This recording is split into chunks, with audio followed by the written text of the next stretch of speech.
My name is Marcus. I'm 34 years old, and for my entire life, I was the family doormat. If you looked up path of least resistance in the dictionary, you'd probably find a picture of me awkwardly smiling while holding someone else's baggage. I was the quiet one. The agreeable one. The one who never made a scene, never raised his voice, and never, ever pushed back. And maybe I would have stayed that way forever, living in the shadows of my family's overwhelming demands. But 2 years ago, when my grandparents passed away and left their entire estate to me, the historic house, the liquid savings, and an investment portfolio worth just over $1.2 million, something deep inside my chest finally snapped into place. I started paying attention. I started listening more closely to the whispers in the kitchen, the passive-aggressive comments at the dinner table, the side eyes when they thought I wasn't looking. And most importantly, I started planning. Because I knew exactly what kind of people I was related to, and I knew exactly what they would try to do. My brother, Julian, is 2 years younger than me. He is everything I am not: flashy, loud, aggressively charismatic. He's the kind of guy who wears a leased Rolex, drives a financed BMW he can barely afford, and can lie straight to your face while convincing you to loan him $8,000 for a surefire startup investment that somehow always goes bankrupt 3 months later. He had coasted through life on a tidal wave of charm and manipulation, leaving a trail of destruction in his wake. He'd gotten away with so much over the years. When we were in our 20s, he opened 3 credit cards in our mother's name, maxed them out on trips to Cabo, and left her with the bill. Another time, he borrowed my uncle's pristine vintage Mustang for a weekend drive, only for the car to mysteriously vanish, later found wrapped around a telephone pole with Julian nowhere in sight. And every single time, without fail, my mom bailed him out.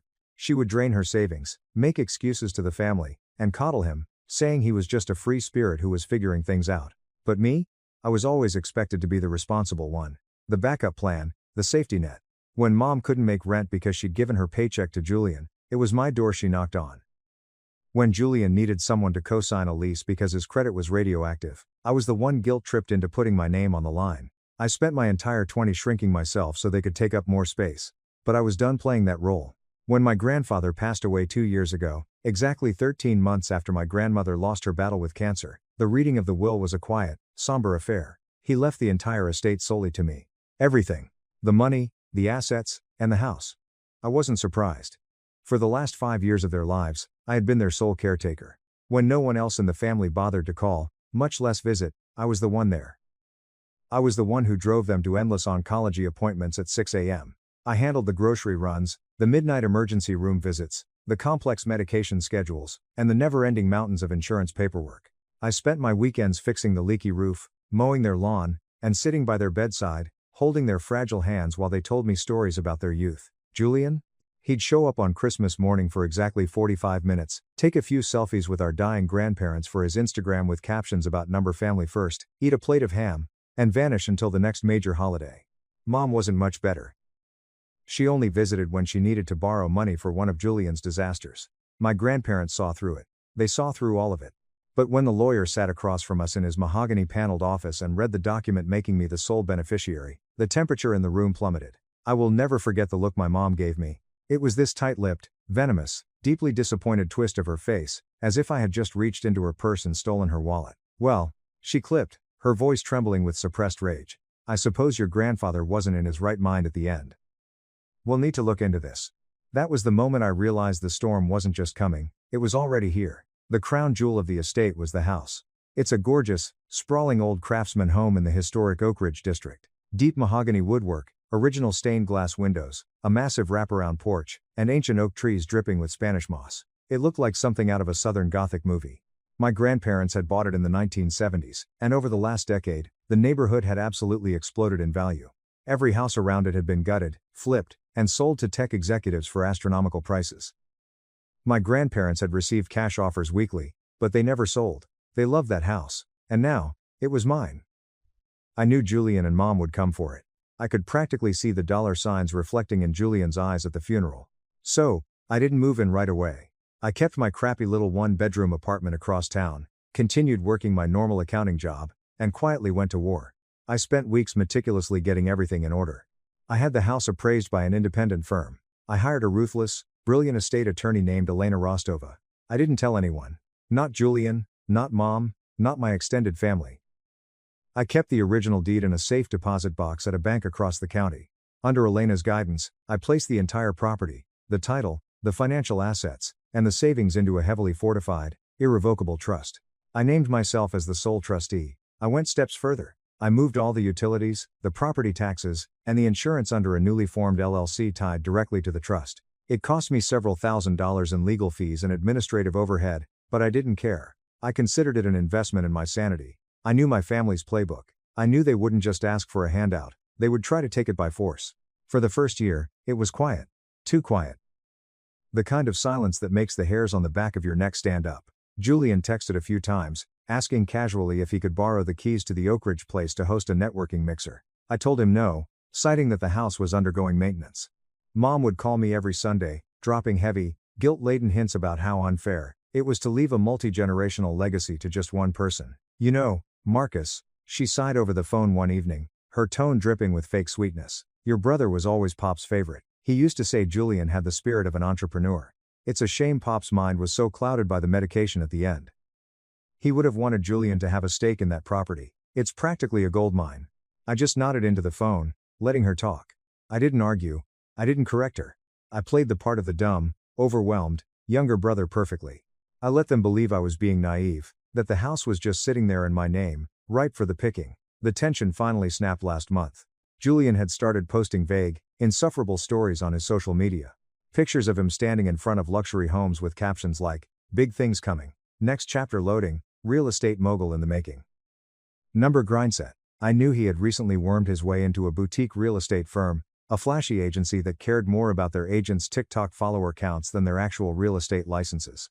Then, on a humid Saturday morning, the trap was sprung. I was at the Oak Ridge house doing some yard work. Nothing fancy, just trimming the massive hydrangea bushes along the porch, trying to keep the landscaping pristine. I was wearing old sweatpants and a dirt-stained t-shirt when I heard the crunch of tires on the gravel driveway. I stood up, wiping sweat from my forehead, and watched Mom's pristine white Lexus pull in. Julian hopped out of the passenger side first. He was dressed like he was stepping onto the set of a reality TV show, tailored navy suit, crisp white shirt unbuttoned dangerously low, expensive sunglasses, and a blinding, predatory grin. Mom followed closely behind him. She was carrying a leather-bound clipboard and smiling like she was about to cut the ribbon on a pediatric hospital. "Hey, man!" Julian shouted, aggressively clapping his hands together as he walked across the lawn. "Looking good, bro. Hard at work, I see. Listen, we've got some big news." I leaned against my hedge clippers, crossing my arms. I didn't smile. "We?" Mom stepped forward, her heels sinking slightly into the grass. She put on her best concerned but firm mother voice. "Marcus, honey, we spoke to a top-tier property lawyer last week. It turns out, there were some massive irregularities with Pop's will. The house absolutely should have gone to both of you. Your grandfather made a clerical mistake not updating the master deed after your grandmother passed, but don't worry, we didn't want you to stress about the legal fees, so we handled it for you." I stared at her, my face completely blank. "Handled what, exactly?" Julian pulled a folded, official-looking document from his inside jacket pocket and waved it in the air like a winning lottery ticket. "We had the house title formally transferred to my name. It's already filed, stamped, and done, dude. I'm taking over the management of the estate. I've got investors lined up to gut this place and flip it into 3 modern townhomes. We're gonna make a killing." He paused, lowering his sunglasses to look me in the eye, his grin turning sharp and cruel. "You're going to need to be out by Friday. But hey, no hard feelings, right? We'll give you plenty of time to grab your lawnmower and your clothes. I might even cut you a small percentage of the profits once the flip is done. You know, for keeping the grass cut." I didn't say anything for a long moment. I just stood there in the humid morning air, looking at them. First at Mom, with her smug, self-satisfied posture, and then at Julian, radiating unearned arrogance. I took in the pure unadulterated audacity of the moment. My heart wasn't racing, I wasn't panicking. My palms weren't even sweating. Honestly, I almost laughed out loud. I had to bite the inside of my cheek to stop myself from smiling, because they really, truly thought I was that stupid. They thought I was still the 20-something kid who would just lower his head and say, "Okay, Julian." I gave them a smile. It was small, polite, and completely devoid of warmth. The kind of smile that makes predators realize they aren't the ones hunting anymore. "You really think I'd let that happen?" I asked, my voice dangerously soft. Julian laughed, a loud, barking sound like I had just delivered a killer punchline. "Bro, it's already happening. The paperwork is filed. The county has it. You've been living in fantasy land for too long. You're an accountant, not a real estate guy. Let the adults handle the big assets." Mom stepped in, softening her tone, reaching out as if to touch my arm. I took a step back. "We're not trying to be cruel, Marcus, she cooed. It's just practical. Julian has the industry connections to manage a property of this magnitude. You've got your own little apartment anyway. You don't need a house this big. This way, everyone wins. Family takes care of family. I looked at her outstretched hand, then back to her face. I didn't argue. I didn't scream. I just nodded slowly, picked up my hedge clippers, and said, "Got it. See you Friday." Update 1. 2 days later, they came back, and they brought a show. It was 9 a.m. on a Tuesday. I had taken the day off work. I was standing on the wraparound porch, holding a mug of black coffee, watching as a massive, bright yellow moving truck groaned its way up my driveway. They pulled in like they owned the block. The truck's air brakes hissed loudly, echoing through the quiet, wealthy neighborhood. Julian was in the passenger seat of Mom's Lexus, which followed right behind the truck. He was sipping a green smoothie, laughing on his cell phone. Mom immediately got out and started aggressively directing the two burly, hired movers toward the front door, pointing at the porch with her clipboard. But then they stopped. The laughter died in Julian's throat. Mom's clipboard lowered. Because they finally looked up and saw who was standing next to me on the porch. I wasn't alone. Beside me stood a tall, broad-shouldered man in a crisp navy suit. He was holding a thick, leather-bound folder. Clipped to his belt was a very shiny, very real gold badge. The folder had the name of my trust times the Ironwood Irrevocable Trust Times embossed on the front, a name they didn't recognize. The badge belonged to the county's Department of Real Estate Fraud Investigations. They froze in their tracks. The movers, who were halfway up the lawn with a stack of flattened cardboard boxes, stopped and looked back and forth between us. Julian stepped out of the Lexus, his designer sunglasses slipping slightly down his nose. His usual swagger was entirely gone, replaced by a deep, sudden confusion. "Hey, what's going on? Who is this guy?" I took a slow sip of my coffee. I didn't say a word. I let the silence stretch until it became suffocating. The man in the suit, Investigator Vance, cleared his throat. He had the calm, heavy authority of a man who has dealt with white-collar criminals for 20 years and is rarely rattled by theatrics. He adjusted his glasses, opened his folder, and glanced down at a document before speaking in a voice that carried across the lawn like a gavel strike. "Are you Julian Green?" Vance asked, his tone neutral but commanding. Julian frowned, his eyes darting to the badge on Vance's belt. "Yeah. Who's asking? Are you a cop?" Vance stepped forward to the edge of the porch, looking down at them. "I am Senior Investigator Vance with the County Office of Property Records and the District Attorney's Fraud Division. I am here today on behalf of the legal trustee of the Oak Ridge Estate. That is this property." He gestured behind him to the massive house. He pulled out a certified, watermarked document and held it up. "I have certified documentation proving that the deed to this property has been legally held in an irrevocable trust since April of last year, under the sole management and legal ownership of Marcus Green. Any claims made regarding this property's ownership since that date, including a fraudulent title transfer filed last Thursday via an out-of-state online registry, are not just invalid. They are criminally prosecutable under state and federal law." I watched Julian's face. It was like watching a time-lapse video of a flower dying. All the color drained from his cheeks, leaving him a sickly, pale gray. His jaw went slack. "Fraudulent?" Julian stammered, his voice cracking. He spun around to look at Mom. "What is he talking about? Mom, what is he talking about?" Mom stepped forward, her face flushed red with a mix of embarrassment and rising panic. "Now, wait just a minute. There must be some kind of clerical mistake. We had a lawyer look at the old deed. We pulled it from the public records. It was still in Pop's name. We just assumed." "You assumed wrong," I said. My voice cut through the humid air like a knife. It was the loudest, sharpest tone I had ever used with her in my entire life. She flinched. I walked down the steps of the porch, closing the distance between us until I was standing only a few feet away. "I never left the property in my name directly. It has been owned by a ghost LLC and an airtight trust for 14 months. That's why your little lawyer couldn't find any record of my ownership in the standard public locks. You went to some shady, back alley title mill, forged my name and Pop's old signature, and tried to fake a warranty deed transfer based on an outdated document." Investigator Vance nodded grimly. "Mr. Green is correct. My office has already filed a formal felony fraud report regarding the attempted title claim. Normally, in disputes like this, we would send a cease and desist warning by mail first. But given the extreme circumstances bringing a moving truck, threatening illegal occupancy, and attempting to forcefully evict the legal, documented trustee of the estate, we are skipping the warning phase. We are moving straight to enforcement." Julian blinked rapidly, stepping backward until his back hit the door of the Lexus. "Enforcement? Wait. I didn't know." I turned to Julian, locking eyes with him. "It means," I said, enunciating every single syllable, "that if you set one foot on this grass, or approach this house without my explicit, written permission ever again, you will be arrested for criminal trespassing." And if you attempt to interfere with my trust, my bank accounts, or any of my assets again, you are looking at multiple felony charges for wire fraud and forgery. You will go to prison." For a long, agonizing, beautiful second, no one said a word. The only sound was the idling engine of the moving truck. The two hired movers, realizing exactly what kind of domestic minefield they had just walked into, slowly lowered their boxes to the grass. One of them coughed awkwardly, muttered, "Yeah, we're not getting paid enough for this," and they both turned around, fast walking back to their truck. Julian finally found his voice. It was high-pitched, desperate, and defensive. "You're seriously doing this? Over a house? To your own flesh and blood? To family?" My voice was dead calm. The kind of calm that terrifies people. "Family? You showed up here on a Tuesday morning with forged legal documents and a moving crew. You tried to steal my home. You tried to steal the only thing Nana and Pop wanted me to have after I spent 5 years wiping their faces and managing their hospice care while you were out partying. Do not ever use the word family with me again." Mom's jaw clenched. Her panic was fading, rapidly being replaced by the toxic, narcissistic rage I knew so well. "You are overreacting, Marcus. We were confused. We didn't understand the legalities. You are tearing this family apart over a misunderstanding." "No," I snapped, cutting her off so sharply she took a physical step back. "You didn't understand. You thought I was the same pathetic, weak pushover I was at 22. You thought I was the kid you could guilt trip into draining his savings to cover Julian's bounce checks. You thought I would just roll over and cry while you took what was mine. But I am not that kid anymore. I learned from you. I listened to your lies. And I prepared. Sake." Investigator Vance flipped his folder closed with a loud times thwack. "Also, just so we are perfectly clear," Vance added, his eyes locked on Julian.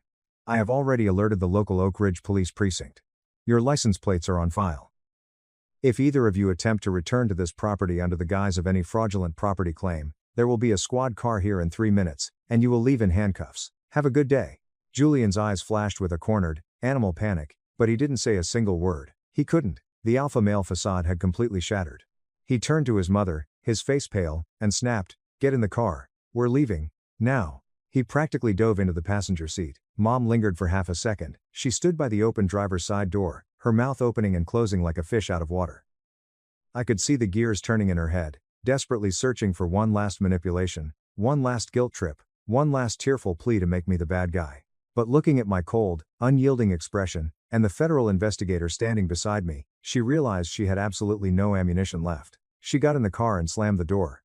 The moving truck aggressively reversed out of the driveway, followed by the Lexus. I stood on the porch and watched their taillights disappear down the winding, oak-lined street. It was quiet again. That heavy, ringing kind of quiet that falls over a battlefield after the artillery stops firing.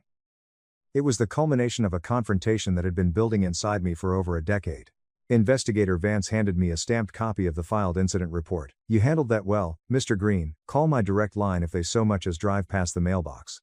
I thanked him, shaking his hand. After he got in his unmarked sedan and drove away, I just stood on the porch for a long time. I sat down on the wooden steps, right in the spot where I used to sit with Pop on summer evenings. I remembered him drinking his iced tea, looking out at the lawn, and telling me his philosophies on life. He used to say, "Marcus, don't ever judge people by what they say when the sun is shining and everyone is happy. Judge a man by what he does in the dark, when he thinks no one is watching." He was right. I had watched them in the dark. And I had finally turned on the floodlights. Update 2. But if you think that was the end of it, you don't know my mother. Narcissists don't surrender when they lose, they just change the battlefield. 3 days after the porch incident, I checked my mailbox and found a thick, certified envelope. It wasn't from Julian. It was a formal, typed letter from a different law firm, a sleazy, strip mall litigation office my mother had hired.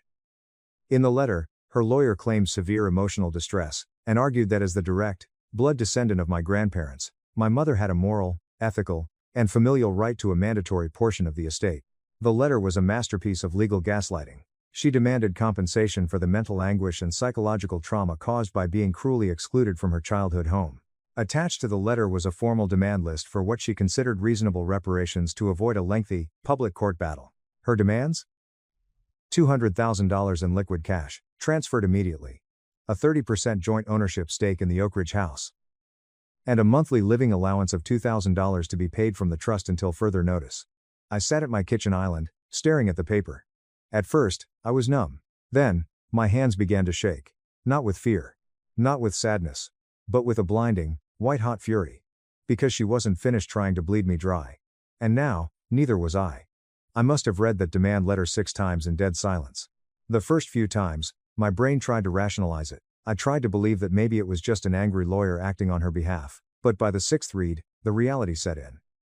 My mother, the woman who birthed me, had put her signature on legal stationery, attempting to extort me for $250,000 as a penalty for times not letting her and my brother commit a felony against me. It wasn't even the money that broke something inside me, it was the sheer, unadulterated entitlement. The gall to call the forged deed a misunderstanding on Tuesday, and then send a formal extortion demand for $200,000 on Friday, treating my life like it was a hostile corporate takeover. The phrase that stuck in my mind, bolded in the letter, was time's familial obligation, as if loyalty in our family only flowed one way, upward, toward her and Julian. As if I was put on this earth solely to be their ATM and emotional punching bag. I didn't call her, I didn't scream into the void. I picked up my phone and called Elena Rostova, my estate attorney. Elena is a bulldog. She's in her early 40s, wears sharp suits, speaks softly, and has the razor-focused intensity of a sniper. She's the kind of lawyer who doesn't bother bluffing because she never enters a room without a loaded gun. I drove to her office and dropped the demand letter on her desk, along with the trust documents, the police report from Investigator Vance, and a flash drive containing screenshots of Julian's social media posts and aggressive text messages. Elena read the demand letter, laughed out loud a dry, humorless sound and looked up at me. This is garbage. It has zero legal standing. The trust is impenetrable. But they are trying to harass you into a settlement. Do you want me to swat them away, or do you want to break their legs? Break them, I said, without a second of hesitation. Within 24 hours, Elena had filed a devastating formal response and a permanent cease and desist order against my mother and her strip mall lawyer. The message was legally terrifying. If they pursued this frivolous extortion attempt, we would countersue for legal fees, harassment, and intentional infliction of emotional distress. But Elena didn't stop there. She is incredibly thorough. While digging through the county records to solidify our defense, she uncovered something massive, something I hadn't even realized. Julian hadn't just forged a deed to take ownership of the house for his ego. Elena found a rejected application in the shadow registry. Julian had attempted to use the forged deed as collateral to secure a $300,000 hard money loan from a private, high-interest lending firm. He was drowning in massive, hidden debts, gambling, failed crypto investments, and back taxes. And the kicker? My mother's name was listed on the loan application as a secondary guarantor. She was in on the whole thing. She needed the money just as badly as he did to cover her own spiraling credit card debts. They were going to mortgage my grandparents' fully paid-off house to the hilt, take the $300,000 cash, and leave me with the debt when the property inevitably went into foreclosure. Elena forwarded this new evidence directly to Investigator Vance at the DA's office. Julian wasn't just facing a slap on the wrist for a fake title transfer anymore. He had crossed the line into massive, federal bank fraud. I figured I would sit back and let the criminal justice system do its work. But my mother had one last, desperate play. 2 weeks later, my cousin Chloe, who I hadn't spoken to in 3 years, sent me a frantic message on Facebook. Marcus, we need to talk. Right now. Your mom is calling everyone in the family. She's saying some insane things about you. I think you need to know. We met for coffee the next morning. Chloe slid her phone across the table. It was open to a massive family group chat that included aunts, uncles, and cousins from both sides of the country. I scrolled through the messages, and my blood ran cold. My mother had launched a full-scale, scorched earth smear campaign. She had written paragraphs detailing how I had psychologically tortured our grandfather in his final months. She claimed I had isolated him, fired his nurses, and withheld his heart medication until he agreed to sign the new will, leaving everything to me. She told the family I had completely lost my mind, that I was threatening her with violence, and that I had bribed a county official to illegally evict Julian from the property. She was painting me as a monster. A greedy, elder-abusing psychopath. She's calling everyone. Marcus, Chloe said gently, watching my face pale. Aunt Susan is in tears. Uncle Dave is talking about driving down here to confront you. I don't believe her, because I know you. But, a lot of them do. She's very convincing. I felt physically sick, my vision blurred. This wasn't about the money anymore, this was about total annihilation. My mother couldn't stand that I had finally said no. She couldn't stand that I had protected myself. So, if she couldn't have the house, she was going to make sure I was entirely excommunicated, hated, and isolated from every single person in our bloodline. I didn't sleep that night. I sat in the dark living room of the Oak Ridge house, staring at the shadows on the wall. I realized then that if I let her control the narrative, I would spend the rest of my life looking over my shoulder, defending myself against whispered lies at family funerals and weddings. I had to end this. Not just legally, but socially. I had to drop a nuclear bomb on her web of lies. I spent the next 48 hours compiling the dossier. With Elena's help, I drafted a hyper-detailed, completely factual timeline of events. I included the true, Certified medical records showing my grandfather's sound mental state when the trust was formed. I included the receipts of every medical bill I paid for them. Then, I added the heavy artillery. I included high-resolution scans of Julian's forged deed. I included the fake notary stamp he used. I included the fraudulent $300,000 loan application with Mom's forged signature on the guarantor line. I included the police report, the cease and desist letter, and the extortion demand letter from her lawyer asking for $200,000. I turned it all into a clean, easy to read, 40-page PDF document. I drafted a single, chillingly polite email. Dear family, I know many distressing stories have been circulating recently regarding my grandparents' estate. Before any more judgments are made, I believe in transparency. Attached is the complete, legally certified documentation of what has actually transpired over the last month, including the active felony fraud investigation currently open against Julian and Mom. I will not be discussing this further. If you choose to believe lies after seeing empirical proof, that is your right, but you will do so knowing the truth. I attached the PDF. I BCC'd 35 family members, every aunt, uncle, cousin, and grandparent sibling in her contact tree, and I hit send. The fallout was apocalyptic. Within 4 hours, my phone was melting down. I received a barrage of texts and voicemails. Aunt Susan called me, sobbing hysterically, apologizing for ever doubting me and expressing sheer horror at the loan application. Uncle Dave sent a furious message in the main family group chat, calling Mom a disgrace to the family name and explicitly forbidding her from attending the upcoming family reunion. The extended family, presented with undeniable, stamped legal proof of forgery and extortion, turned on my mother with the wrath of 1,000 suns. She was instantly, permanently ostracized. Her phone calls went to voicemail. Her texts were ignored. The carefully constructed facade of the martyr mother was burned to the ground in a single afternoon. But I still had one loose end to tie up. Julian. Julian was still strutting around town, pretending to be a high-roller real estate agent. I knew his boutique firm prided itself heavily on its uncompromising ethics and transparency, mostly just marketing buzzwords, but they cared deeply about their public image. I didn't make a scene. I simply packaged the exact same PDF dossier, highlighted the section where Julian attempted to commit real estate title fraud, and submitted it anonymously to the State Real Estate Licensing Board, as well as the managing broker of his firm. I thought it might take a few weeks for the bureaucracy to grind him down. It took exactly 3 days. According to a friend who works in the industry, Julian was in the middle of a pitch meeting with a wealthy client when his managing broker walked into the glass conference room, asked the client to leave, and fired Julian on the spot. They had run an emergency internal audit the moment they received the tip and found that Julian had been cutting corners on his active client files, too. His face was scrubbed from the company website by 5 p.m. that Friday. His real estate license was suspended indefinitely pending a full state investigation. His career was vaporized. The final blow came 2 weeks later. I was at the house, painting the kitchen cabinets, when I got a call from Investigator Vance. The DA had officially approved the charges. Julian was arrested at his apartment on a Tuesday afternoon.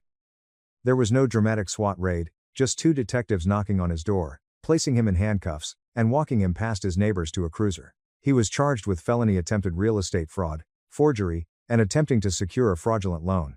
He spent 2 nights in county jail before Mom could scrape together enough money from a payday lender to post his bail. He is currently awaiting trial. His public defender has already indicated he will likely plead guilty to avoid prison time, meaning he will be a convicted felon. He will face years of probation, massive fines, and he will never, ever work in real estate or finance again. His life, as he knew it, is over. As for my mother, the silence from her has been deafening. Last week, I received a tiny, 1-paragraph letter from her lawyer formally withdrawing all claims against the estate and requesting no further contact. She has been completely iced out by the family. She lost her golden child, her reputation, and her chance at a $300,000 payday. She is currently trying to downsize her life because without Julian's scams to fund, and without my wallet to drain, she is drowning in her own poor choices. I didn't feel a sudden rush of euphoric joy when it was all over. I didn't throw a party. But as I sat on the porch of the Oak Ridge house last night, watching the fireflies dance in the thick summer air, I realized something incredible. My chest felt light. The crushing, suffocating weight of my family's expectations, the decades of guilt, manipulation, and financial abuse was gone, evaporated. I walked inside, my bare feet quiet on the old mahogany floors. The house smelled faintly of cedar, old books, and fresh paint. I walked into the living room, looked at the spot where Pop's old armchair used to sit, and whispered into the empty room. I kept it safe. Just like I promised. I think they would be proud of me. Not just because I saved the house, but because I finally learned how to stand up. I am not the quiet, agreeable doormat anymore. I am the man who finished the fight. My family disowned me over for my sister's course. So I cut their $1 million lifeline. Now they're facing evictions and business collapse. Holy crap, Reddit. I never thought I'd be posting here, but after what happened 8 months ago, I need to get this off my chest. My buddy Cassian convinced me to share this story because he says it's the most epic family revenge he's ever witnessed. Buckle up, because this gets absolutely wild. I'm a 32-year-old male, and I own a mid-size construction company that specializes in commercial building projects. Started with just me and a pickup truck 7 years ago. Now I've got 52 employees, and we pulled in $14.2 million last year. Not bragging, just setting the scene for why my family thought I was their personal ATM. My family dynamic was always complicated and, honestly, pretty dysfunctional looking back. Dad, Rick, 58, runs a concrete supply business that's been struggling for years, mostly because he refuses to modernize or adapt to industry changes. He's stubborn as a mule and thinks technology is the enemy. Mom, Carol, 55, has this boutique real estate agency that looks super fancy with the marble counters and expensive artwork, but barely breaks even most months. She spends more on maintaining appearances than actually generating sales. My sister Serena, 28, is a professional Instagram influencer who calls herself an entrepreneur, but has literally never earned a legitimate dollar in her life. Her idea of work is posting photos of overpriced coffee and designer handbags while spouting motivational quotes she found online. When my construction business really took off about 5 years ago, I started helping the family out. Dad needed new equipment, I'd co-sign loans. Mom's real estate office needed cash during slow seasons, I'd wire $50,000 without thinking twice. Serena wanted to start her luxury lifestyle brand. Sure, here's $75,000 to get started. My business partner, Cassian, always gave me grief about it. Dude, you're running a family welfare program, he'd say during our morning meetings. When's the last time any of them actually thanked you? Honestly, I couldn't remember. But here's what they didn't know. I wasn't just helping out occasionally when they had small problems. I had systematically become the financial backbone holding their entire world together, like some kind of invisible support structure they took completely for granted. Dad's concrete business was operating entirely on my business credit lines because he couldn't qualify for his own after some serious tax issues from 2018 involving unreported cash payments. Mom's boutique agency was paying rent through automatic transfers from my company account, transfers she thought were coming from some mythical family trust fund our grandfather supposedly set up. Serena's entire lavish lifestyle, the downtown loft with city views, the white BMW, the endless designer everything, was funded by what she believed was a family investment account, but was actually just me sending her $4,500 every single month like clockwork. 3 weeks ago, everything changed. Serena calls me on a Tuesday morning, doesn't even say hello, just launches into, "Dorian, I need you to cover something important for me." Turns out she'd been accepted into this exclusive business mentorship program in Los Angeles. The cost, $85,000 for 6 months of networking with industry leaders and mindset coaching. Here's the thing though. We were in the middle of our biggest expansion yet. And I'm talking about serious growth that would determine our company's future for the next decade. I had just hired 15 new employees, including 2 project managers, 3 site supervisors, and a whole crew of skilled workers. We were also financing a massive equipment purchase that was costing us nearly $200,000. New excavators, concrete mixers, and specialized machinery that would let us take on bigger commercial projects. Cash flow was genuinely tight. Not because we weren't profitable, we were crushing it, but because every available dollar was strategically invested into growth initiatives that would secure our future and potentially double our revenue within 2 years. So for the first time ever, I told her something I'd never said before. "Serena, I can't swing that right now. The business is expanding rapidly, and I've got serious payroll commitments. Maybe in a few months we can revisit this." The silence on the phone was deafening. Then she explodes. "Are you serious right now? After everything this family has done for you?" I'm thinking, what exactly has this family done for me? But before I could respond, she hits me with, "You know what, Dorian? Success has made you selfish. Don't bother calling me back until you remember what family means." She hung up on me. That was Tuesday. Thursday night, I'm at home with my wife Isolda, finally relaxing after a 14-hour day managing 3 different job sites, when my phone buzzes. Text message from Dad. "You're no longer my son. Don't contact us again." I swear I stared at that message for 20 minutes straight. Called Cassian immediately. "What the heck happened?" he says when I read him the text. "Over 85 grand? Are you kidding me?" Friday morning. There's an envelope slipped under my front door. No return address, just my name written in Mom's handwriting. Inside was a single piece of paper. You are not welcome at family events. Do not come to the house. That's when Cassian came over and found me sitting in my kitchen, just staring at this note like it was written in a foreign language. Bro, Cassian says, sitting down across from me. You realize what this means, right? What? They just declared war on the wrong guy. Cassian has been my best friend since we were 14 and started working construction jobs together every summer. When I decided to start my own company, he was the first person I called. He's got this incredible ability to see through people's nonsense and find humor in even the darkest situations, which is probably why we've been business partners for so long. All right, Cassian says, setting up his laptop at my kitchen table Friday evening. Let's talk facts here. How much money have you actually given these people over the years? I pulled up my accounting software, and we started going through the records. The numbers were honestly shocking, even to me. Dad's business, $340,000 in loan guarantees, plus about $180,000 in direct cash loans that were never repaid. Mom's real estate agency, $290,000 over 3 years in temporary cash flow assistance. Serena's lifestyle, $216,000 in direct transfers, plus I'd been covering her rent, $2,800 monthly, and car payment, $830 monthly, for the past 2 years. Good grief, Dorian, Cassian says, nearly choking on his coffee. You've given them almost $1 million, and they disowned you over $85,000.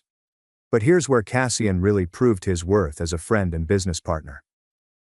Dude, you realize they don't actually understand how their own finances work, right? Like Serena probably thinks her rent gets paid by magic. He was absolutely right. In all my years of supporting them, none of them had ever asked for details about how the money flowed. They just assumed it appeared when they needed it. So what do you want to do? Cassian asks, leaning back in his chair. I want to show them what "not my son" actually looks like. Cassian grins.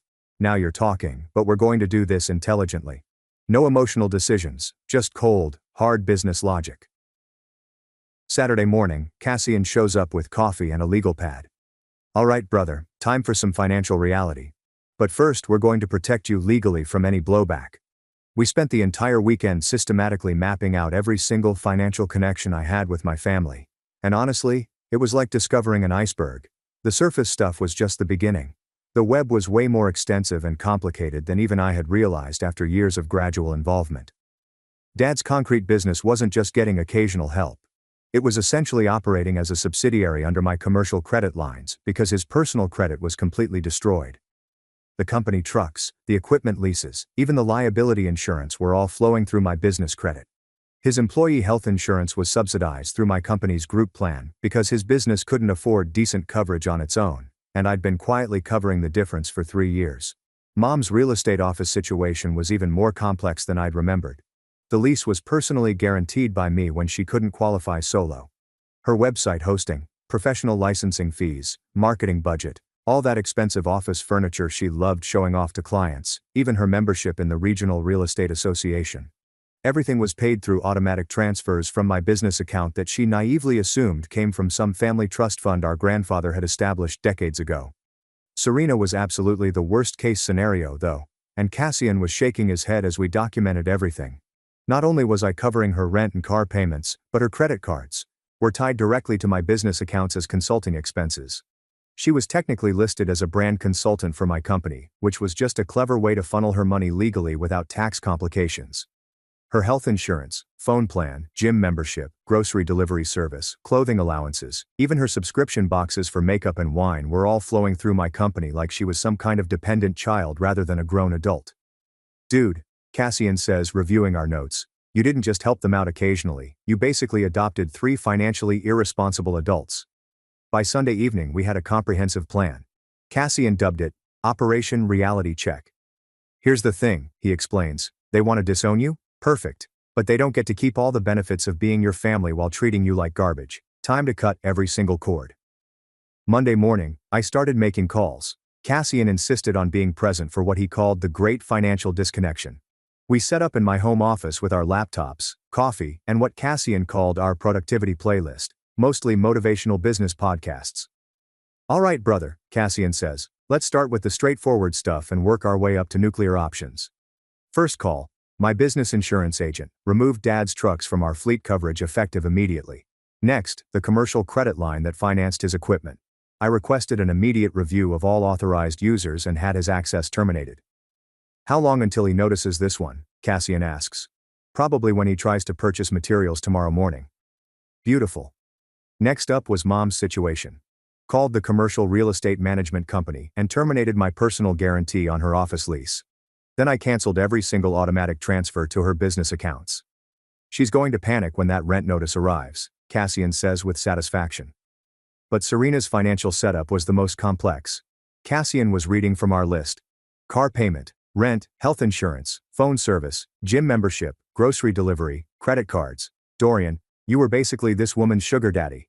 I systematically canceled everything. Car payment authorization, health insurance coverage, phone plan, even her streaming service subscriptions that were somehow tied to my accounts.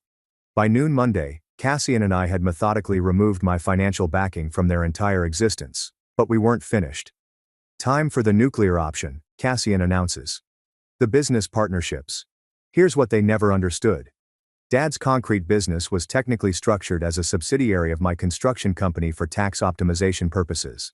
Mom's real estate agency was operating under my business license through some complicated arrangement my accountant had set up. Serena's luxury lifestyle brand was actually just a DBA registration under my company's umbrella. If they want to disown you, Cassian points out, they lose all the business protections and advantages too. I contacted my business attorney and initiated the process of dissolving every shared business entity. By Wednesday, they'd all be operating as completely independent businesses with zero connection to me or my company. How long until they realize what's happening? Cassian asks. Probably when they try to place orders tomorrow and discover their credit has been terminated. But the real masterstroke was Cassian's suggestion about the house. See, my parents live in this beautiful suburban home they purchased 5 years ago. What they conveniently forgot is that I co-signed the mortgage because their credit scores weren't sufficient for the loan amount they wanted. Technically, I owned 50% equity in their primary residence. You could force a partition sale, Cassian, make them buy you out or sell the house. That seems pretty nuclear, brother. They told you that you're not their son. At this point, why should you care? I contacted my attorney and began the legal process of demanding my equity stake in the house. In Texas, I could force a partition sale if we couldn't reach an agreement on terms. By Wednesday afternoon, their entire financial ecosystem was about to collapse, and they had absolutely no idea what was coming. You know what the best part is, Cassian says as we're finishing up the paperwork. They're going to blame each other initially. Serena's going to assume Dad stopped paying her bills. Dad's going to think Mom messed up. The business accounts. It's going to be complete chaos. Thursday morning, my phone started ringing non-stop. Thursday at 6:47 a.m., my phone starts exploding with missed calls. Serena, Dad, even Mom. But the first actual message I received was a text from Serena at 7:23 a.m. My car got repossessed from the parking garage. What did you do? Cassian was already at my office with coffee and breakfast sandwiches, ready for what he called the fireworks display. She thinks it's your fault her car got repossessed? He asks, reading over my shoulder. I mean, technically it is. I stopped authorizing the payments. That's absolutely perfect, just perfect. By 8 a.m. the calls were relentless. I put my phone on speaker so Cassian could listen. First call was from Dad. Dorian, what's going on? The lumber supplier called and said our credit line is suspended. They won't deliver materials for the Morrison project. I let him talk for about 30 seconds before hanging up. Stone cold, Cassian says, clearly impressed. Next call was Mom. Dorian, honey, there's been some kind of mistake with the office rent. The property manager says I'm behind on payments, but that's impossible because... Click. You're getting really good at this, Cassian observes. But Serena's call was the most entertaining. She was actually crying, real tears, going on about how her landlord was threatening eviction, her credit cards weren't working, and how could I do this to her? Serena, I finally interrupted, you told me I was selfish and not to call you back. So, I'm not calling you back. I'm simply doing exactly what you requested. That's not what I meant, and you know it. Actually, it's precisely what you meant. You and Dad made it crystal clear that I'm not family anymore, so I'm acting accordingly. Cassian was giving me encouraging thumbs-up gestures throughout the conversation. Dorian, please, I need help. I don't understand what's happening to me. What's happening is you're experiencing life without family financial support. You wanted independence from your selfish brother, so congratulations on achieving that goal. I hung up and Cassian started laughing. Dude, she genuinely has no concept of how money works. She literally thinks bills just magically pay themselves. Around 10 a.m., things escalated significantly. My attorney called with an update. Dorian, I just received a very interesting phone call from someone claiming to be your father. He's demanding I cease all legal action immediately. What did you tell him? I informed him that I don't take instructions from people who aren't my clients. Cassian nearly choked on his coffee. Your attorney is savage. By noon, the real panic was setting in. Mom actually showed up at my office building, which she'd never done in 7 years of my business operating. My assistant called me. Dorian, there's a woman in the lobby claiming to be your mother. She seems quite upset. Tell her I'm unavailable and she needs to schedule an appointment through proper channels. She's insisting it's an emergency. Tell her emergencies require being family, and I was recently informed I'm not family anymore. Cassian was thoroughly enjoying every moment of this. Brother, you're absolutely stone cold, I'm genuinely impressed. But the absolute highlight came around 2 p.m., when Serena showed up at my house with suitcases, crying hysterically. Dorian, they evicted me, I have nowhere to go.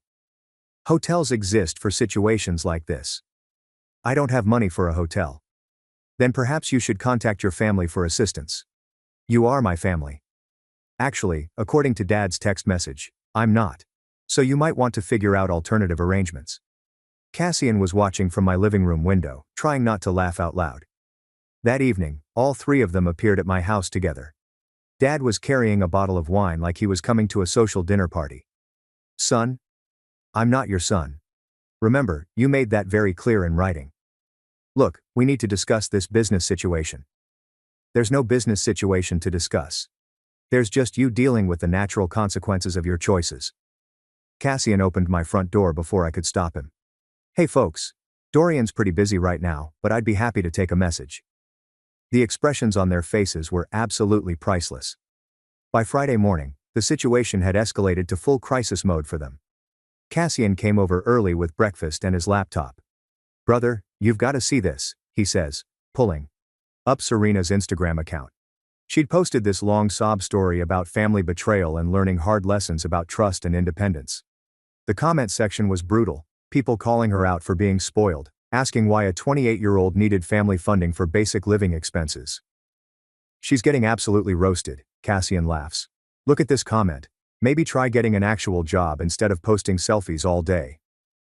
But the real entertainment came when my phone rang around 9 a.m. It was Dad, but his tone was completely different from previous calls. Dorian, son, I think there's been a serious misunderstanding. No misunderstanding whatsoever.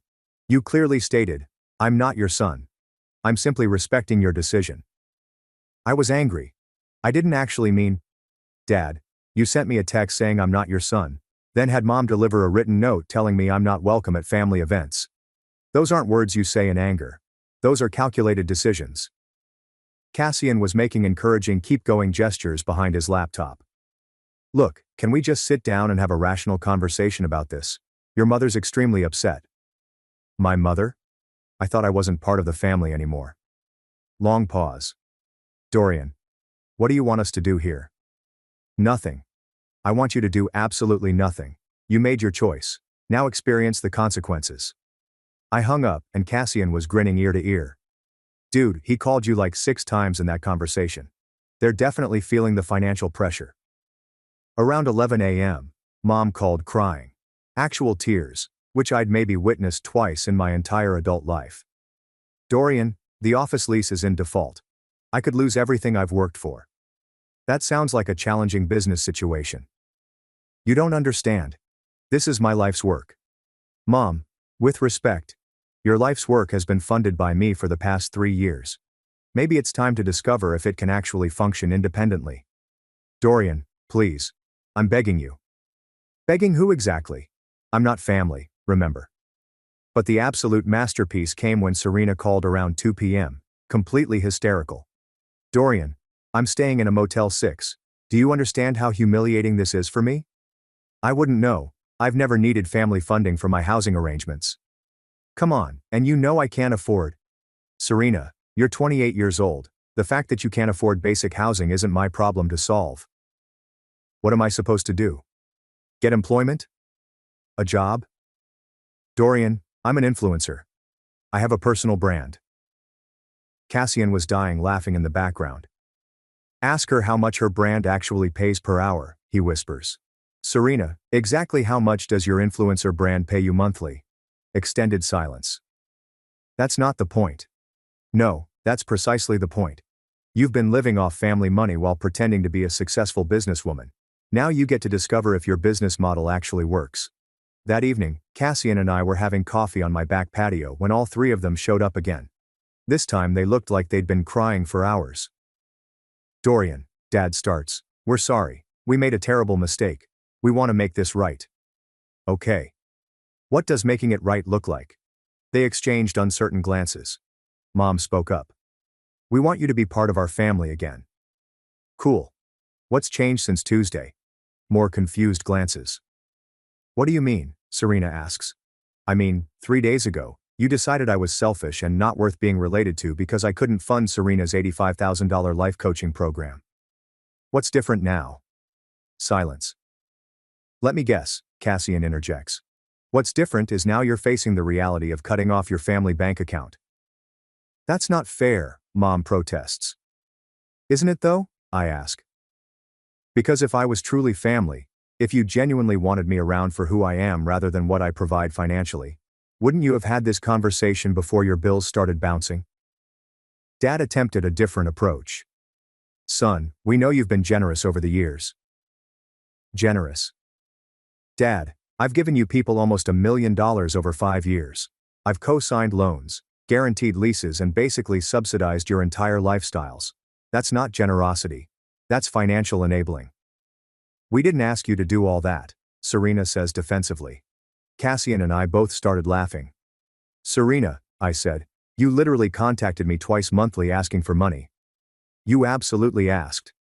The conversation continued for another hour, but it became clear they still didn't understand the fundamental issue. They weren't sorry for how they treated me. They were sorry about the consequences of their treatment. After they left, Cassian and I sat back down with our coffee. So what's the plan now, brother? Now I let them figure out what family actually means when it's not based on financial transactions. The weekend came, and Cassian convinced me to attend our friend Magnus's barbecue. You need to get out and socialize, man. Plus I want to see if any of them show up groveling. Sure enough, around 3 p.m., while we're grilling burgers, my phone starts ringing. Cassian sees the caller ID and announces to the entire party, "It's Serena. Everyone be quiet. This is going to be entertaining." I answered on speaker. Dorian, I need to talk to you privately. It's really important. I'm at a barbecue with friends. You know, people who actually enjoy my company. Dorian, I'm serious. I'm in genuine trouble here. What kind of trouble? I borrowed money from someone and they want immediate repayment. Cassian raises his eyebrows. How much money, Serena? Who is that? That's Cassian. Remember him?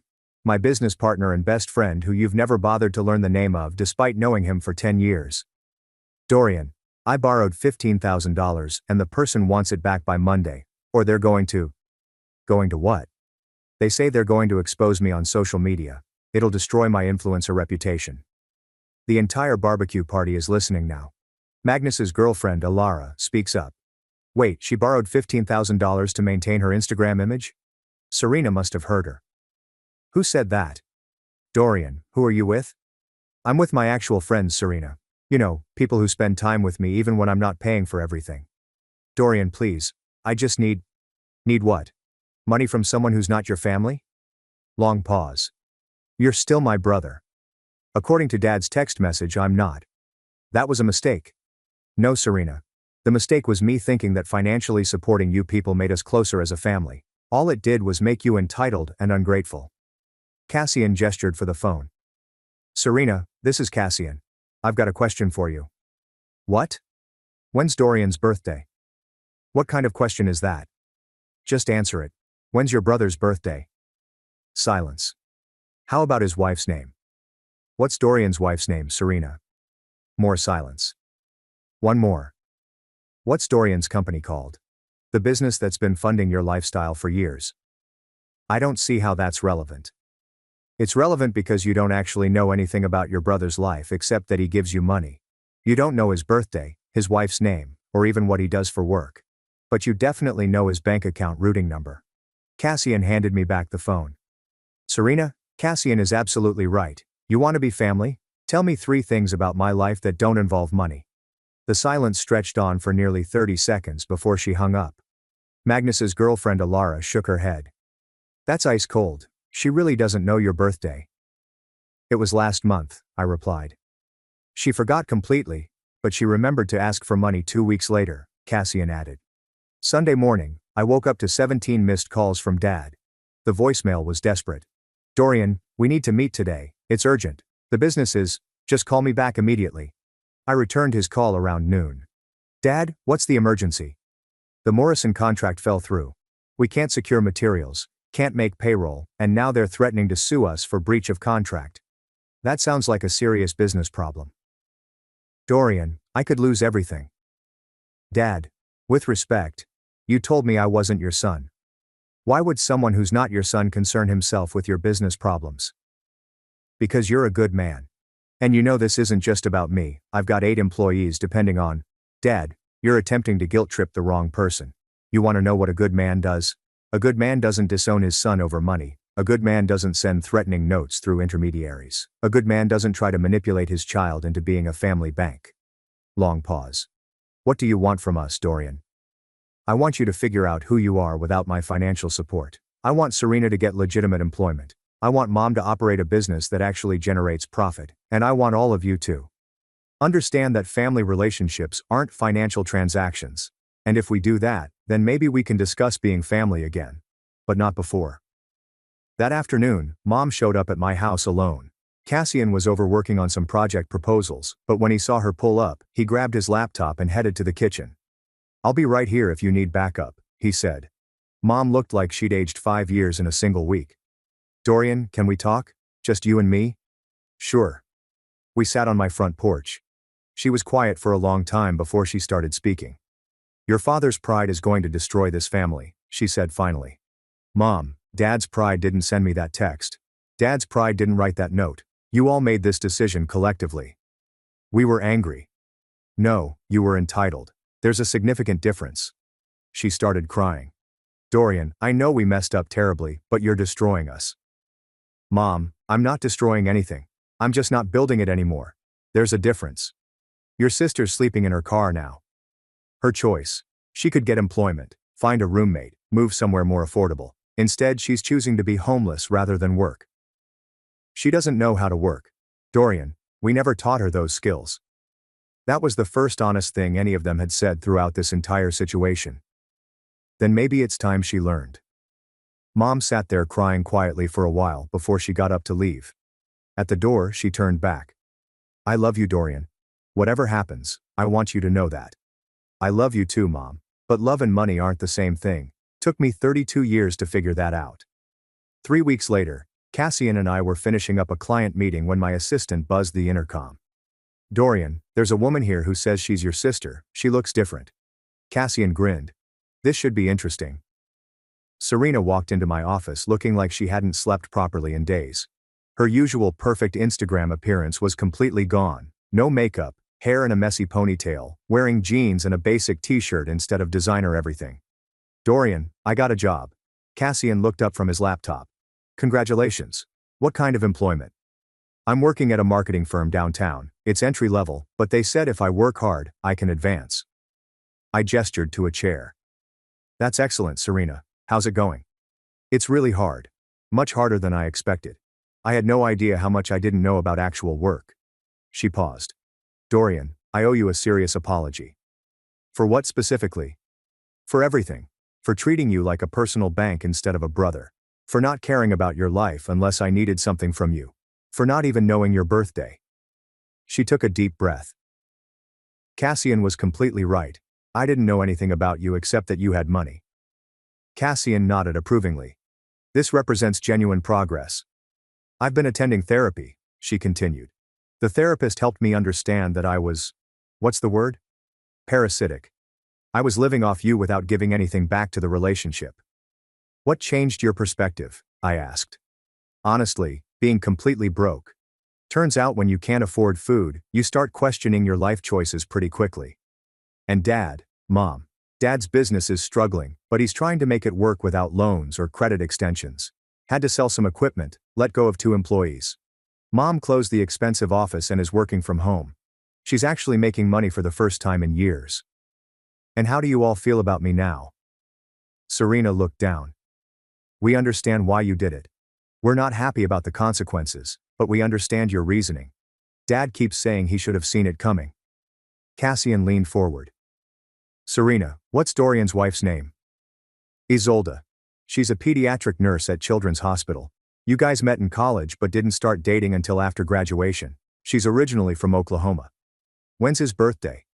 April 15th. Same day as tax day, which he says is fitting since he's always worried about business finances. What does his company do? Commercial construction projects. You started it because you were frustrated with how inefficient construction management was when you worked for other contractors. Cassian looked genuinely impressed. Not bad. How did you learn all that information? I asked. I ask questions. Turns out Dorian's actually pretty interesting when you're not just trying to get money. From him. We talked for another hour. Serena told me about her job, how she'd had to learn basic adult skills like budgeting and cooking, how she'd sold most of her designer possessions to pay rent, how she'd realized that her influencer brand was just an expensive hobby with no real income. Dorian, I want to ask you something, and I promise this isn't about money, okay? Go ahead. Do you think, could we try being brother and sister again? Like actual siblings who talk about life and spend time together sometimes? I looked at Cassian, who nodded encouragingly. Serena, you want to know the truth? Yes. I never wanted to stop being your brother. I just got tired of being your bank. She started crying. Not the manipulative crying from before, but genuine tears of remorse. I'm so sorry, Dorian. I'm sorry for taking advantage of you. I'm sorry for not appreciating what you did, and I'm really sorry for not being a better sister. Serena, the fact that you're here, that you got employment, that you learned my wife's name, that means something significant. Cassian cleared his throat. This is touching and all, but what about your parents? They want to apologize too, but Dad's too proud and Mom's too embarrassed. They know they messed up badly. Tell them something for me, I said. Tell them I'm willing to have a conversation, not about money, not about business, just about being family. But they need to understand that being family means caring about each other as people, not just financial resources. Serena nodded. I'll tell them exactly that. After she left, Cassian and I sat in my office quietly for a while. You think they actually learned their lesson? He asked. Serena definitely did. Mom probably did. Dad. We'll see. You going to help them if they really change? Maybe someday. But they need to prove they can stand independently first. Independence builds character. Cassian laughed. Brother, you basically gave your entire family a masterclass in consequences. It's like you're the world's most expensive life coach. A month later, Dad called me. His voice was different, quieter, more humble than I'd ever heard it. Son, I owe you an apology, a real one. I'm listening. I treated you like a resource instead of a person. I took your generosity for granted and then punished you when it wasn't enough. That's not what fathers do. What do fathers do, Dad? They support their sons even when they can't help financially. They're proud of their kids' success instead of jealous of it. They say thank you instead of demanding more. We talked for 2 hours, really talked, maybe for the first time since I was a teenager. He told me about his struggles, his fears, his regrets. I told him about the pressure I'd felt, how I'd lost myself trying to be everyone's financial solution. Dorian, I don't expect forgiveness. I just want you to know that I'm proud of you, not for the money, but for having the strength to walk away when we treated you wrong. Dad, I never wanted to walk away from family. I just wanted to be treated like family instead of like a business. I understand that now. 6 months later, we had Thanksgiving dinner together for the first time since the incident. Serena brought her boyfriend, a guy she met at work who had no idea she came from money. Mom cooked everything herself instead of catering it. Dad talked about his business struggles openly instead of pretending everything was perfect. And Cassian was there too, because he'd basically become family through all of this. You know what's funny? Serena said during dessert. I'm actually happier now than I was before. Working for my own money feels better than having it handed to me. That's because accomplishment feels better than entitlement, Cassian said. Dorian tried to tell you that for years. Mom raised her glass. To Dorian, for teaching us the difference between being supported and being spoiled. And for having the courage to do what needed to be done, even when it hurt, Dad added. As we sat there, I realized something profound. My family was smaller now. Some relatives still thought I was too harsh, and a few family friends had taken sides. But the people at that table were there because they wanted to be, not because they needed something. Cassian was right all those months ago. Sometimes you have to burn down the old structure to build something better. And sometimes the best thing you can do for people you love is stop solving their problems for them. The golden boy learned to say no. My sister got pregnant by my fiancé. My parents told me to forgive and forget, so I gave my sister's baby shower guests proof she stole my fiancé. We have something to announce, my sister exclaimed in my living room at my party, which I paid for. Everyone went silent. My fiancé threw his arm around her waist like he had never hugged me before. I wondered if she had realized yet. Poor thing, my sister remarked, rubbing her belly. We're pregnant. 4 months, he clarified. 4 months. Your face is priceless, he murmured. Did you really think this was serious? I stuck around for your credit cards, but my child needs something more stable, something you don't have. I turned to my parents. My mom sighed. Don't make a scene. Be the adult. My father continued. Your sister requires your support. That is what family is for. She smiled. With what you earn, you won't even notice. You're going to be the most useful aunt in the world. I left. Not one word. I simply drove. I cried me dry. I returned home, disregarded the mess they had created, and went straight to my office. I accessed the investment folder. It was not family money. That was my. The trust fund my grandfather gave me was the only one who recognized my discipline when everyone else saw an ATM. I'd tripled it in 10 years. I grinned for the first time that evening. Everything, absolutely everything was under my name. They were correct about one thing. Babies are expensive, and they were about to discover the true cost of betraying me. The next morning arrived without tears. I woke up with an odd sensation, similar to when you cut yourself and don't feel the agony until you see the blood. I walked directly to my office and opened the family investment folder on my desk. The first paper is the lease agreement for my sister's apartment, with my name as the principal guarantor. Second, the loan documents for his car, my name again. Third, the family loan agreement for her university, which they signed without reading when they were 20. My riches were the foundation for everything. I scanned them one by one, painstakingly. They had never bothered to understand a single page, signature, or revocation provision. But I did not cancel anything. That was my first strategic decision, a deliberate vacuum used as a weapon. A week later, the initial bait proved effective. My sister contacted me upset when her premium credit card was denied at the spa. What's wrong with your account? I don't know what you're talking about. Everything is fine with my account. I hung up. What they didn't realize was that I had set up notifications on all accounts. Any transaction that above $200 required my manual approval. I allowed typical transactions to go through but prohibited anything that smelled of luxury. I made them feel uncertain without confirming what was happening. Their reaction was typical. They increased their spending like children having a tantrum. They began emailing me links to $400,000 mansions. On social media, they tagged me in photographs of expensive cribs for my baby. My sister even shared a photo of a Mercedes-Benz. The baby deserves to come in elegance. But things did not add up. The 4-month betrayal had left me paranoid. I began auditing our past together, going over every single bank statement. I needed to know how I had been so blind. That's when I discovered the first anomaly. A $0 Uber ride on a day when he was apparently homesick and nauseous. At 11 p.m., the excursion came to a conclusion at the downtown bar district. I made a bogus Instagram profile. I looked up the location tags for that date and area. It took 3 hours, but I finally discovered it. A snapshot posted by a blonde woman I had never met. He was kissing her. My sister was not the other woman.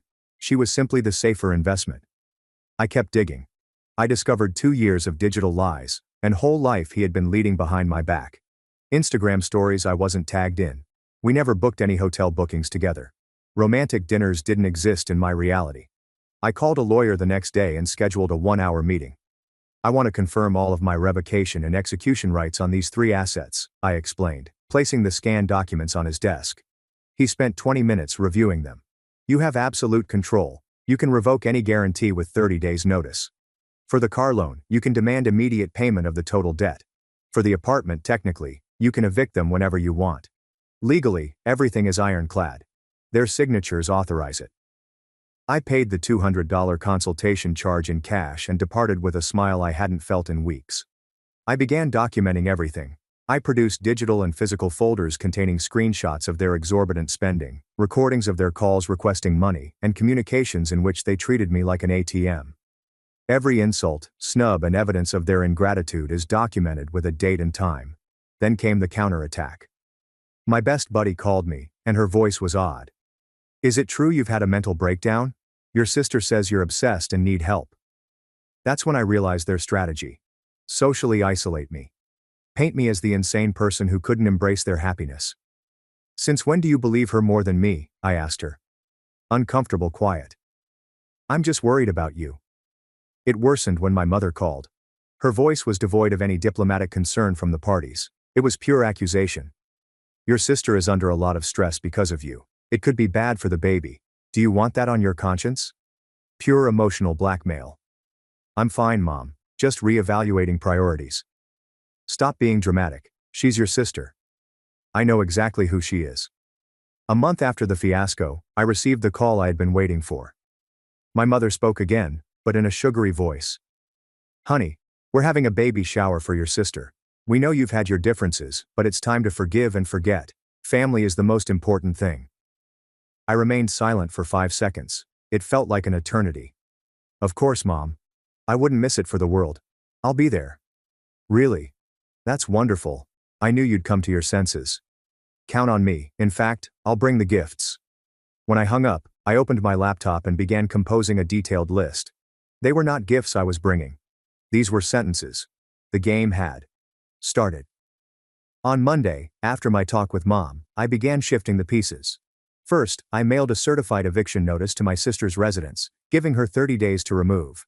When they received the document, my sister called me and laughed. Seriously, a lawyer's letter? What are you going to do next? Call the police. She cackled as if it were the most hilarious joke in the world. Relax, drama queen. Mom already told us you were going to come to your senses. I hung up without responding. On Wednesday, I stopped paying the installment for my ex's car. The bank began calling him the following day. I knew because he texted me. Fix the car account. This is a system error. On Friday, I sent a letter to the university canceling my support for my sister's final semester, with copies to the scholarship office, the financial department, and the dean. You have 30 days to locate alternative funds or face immediate academic suspension. That's when the true panic began.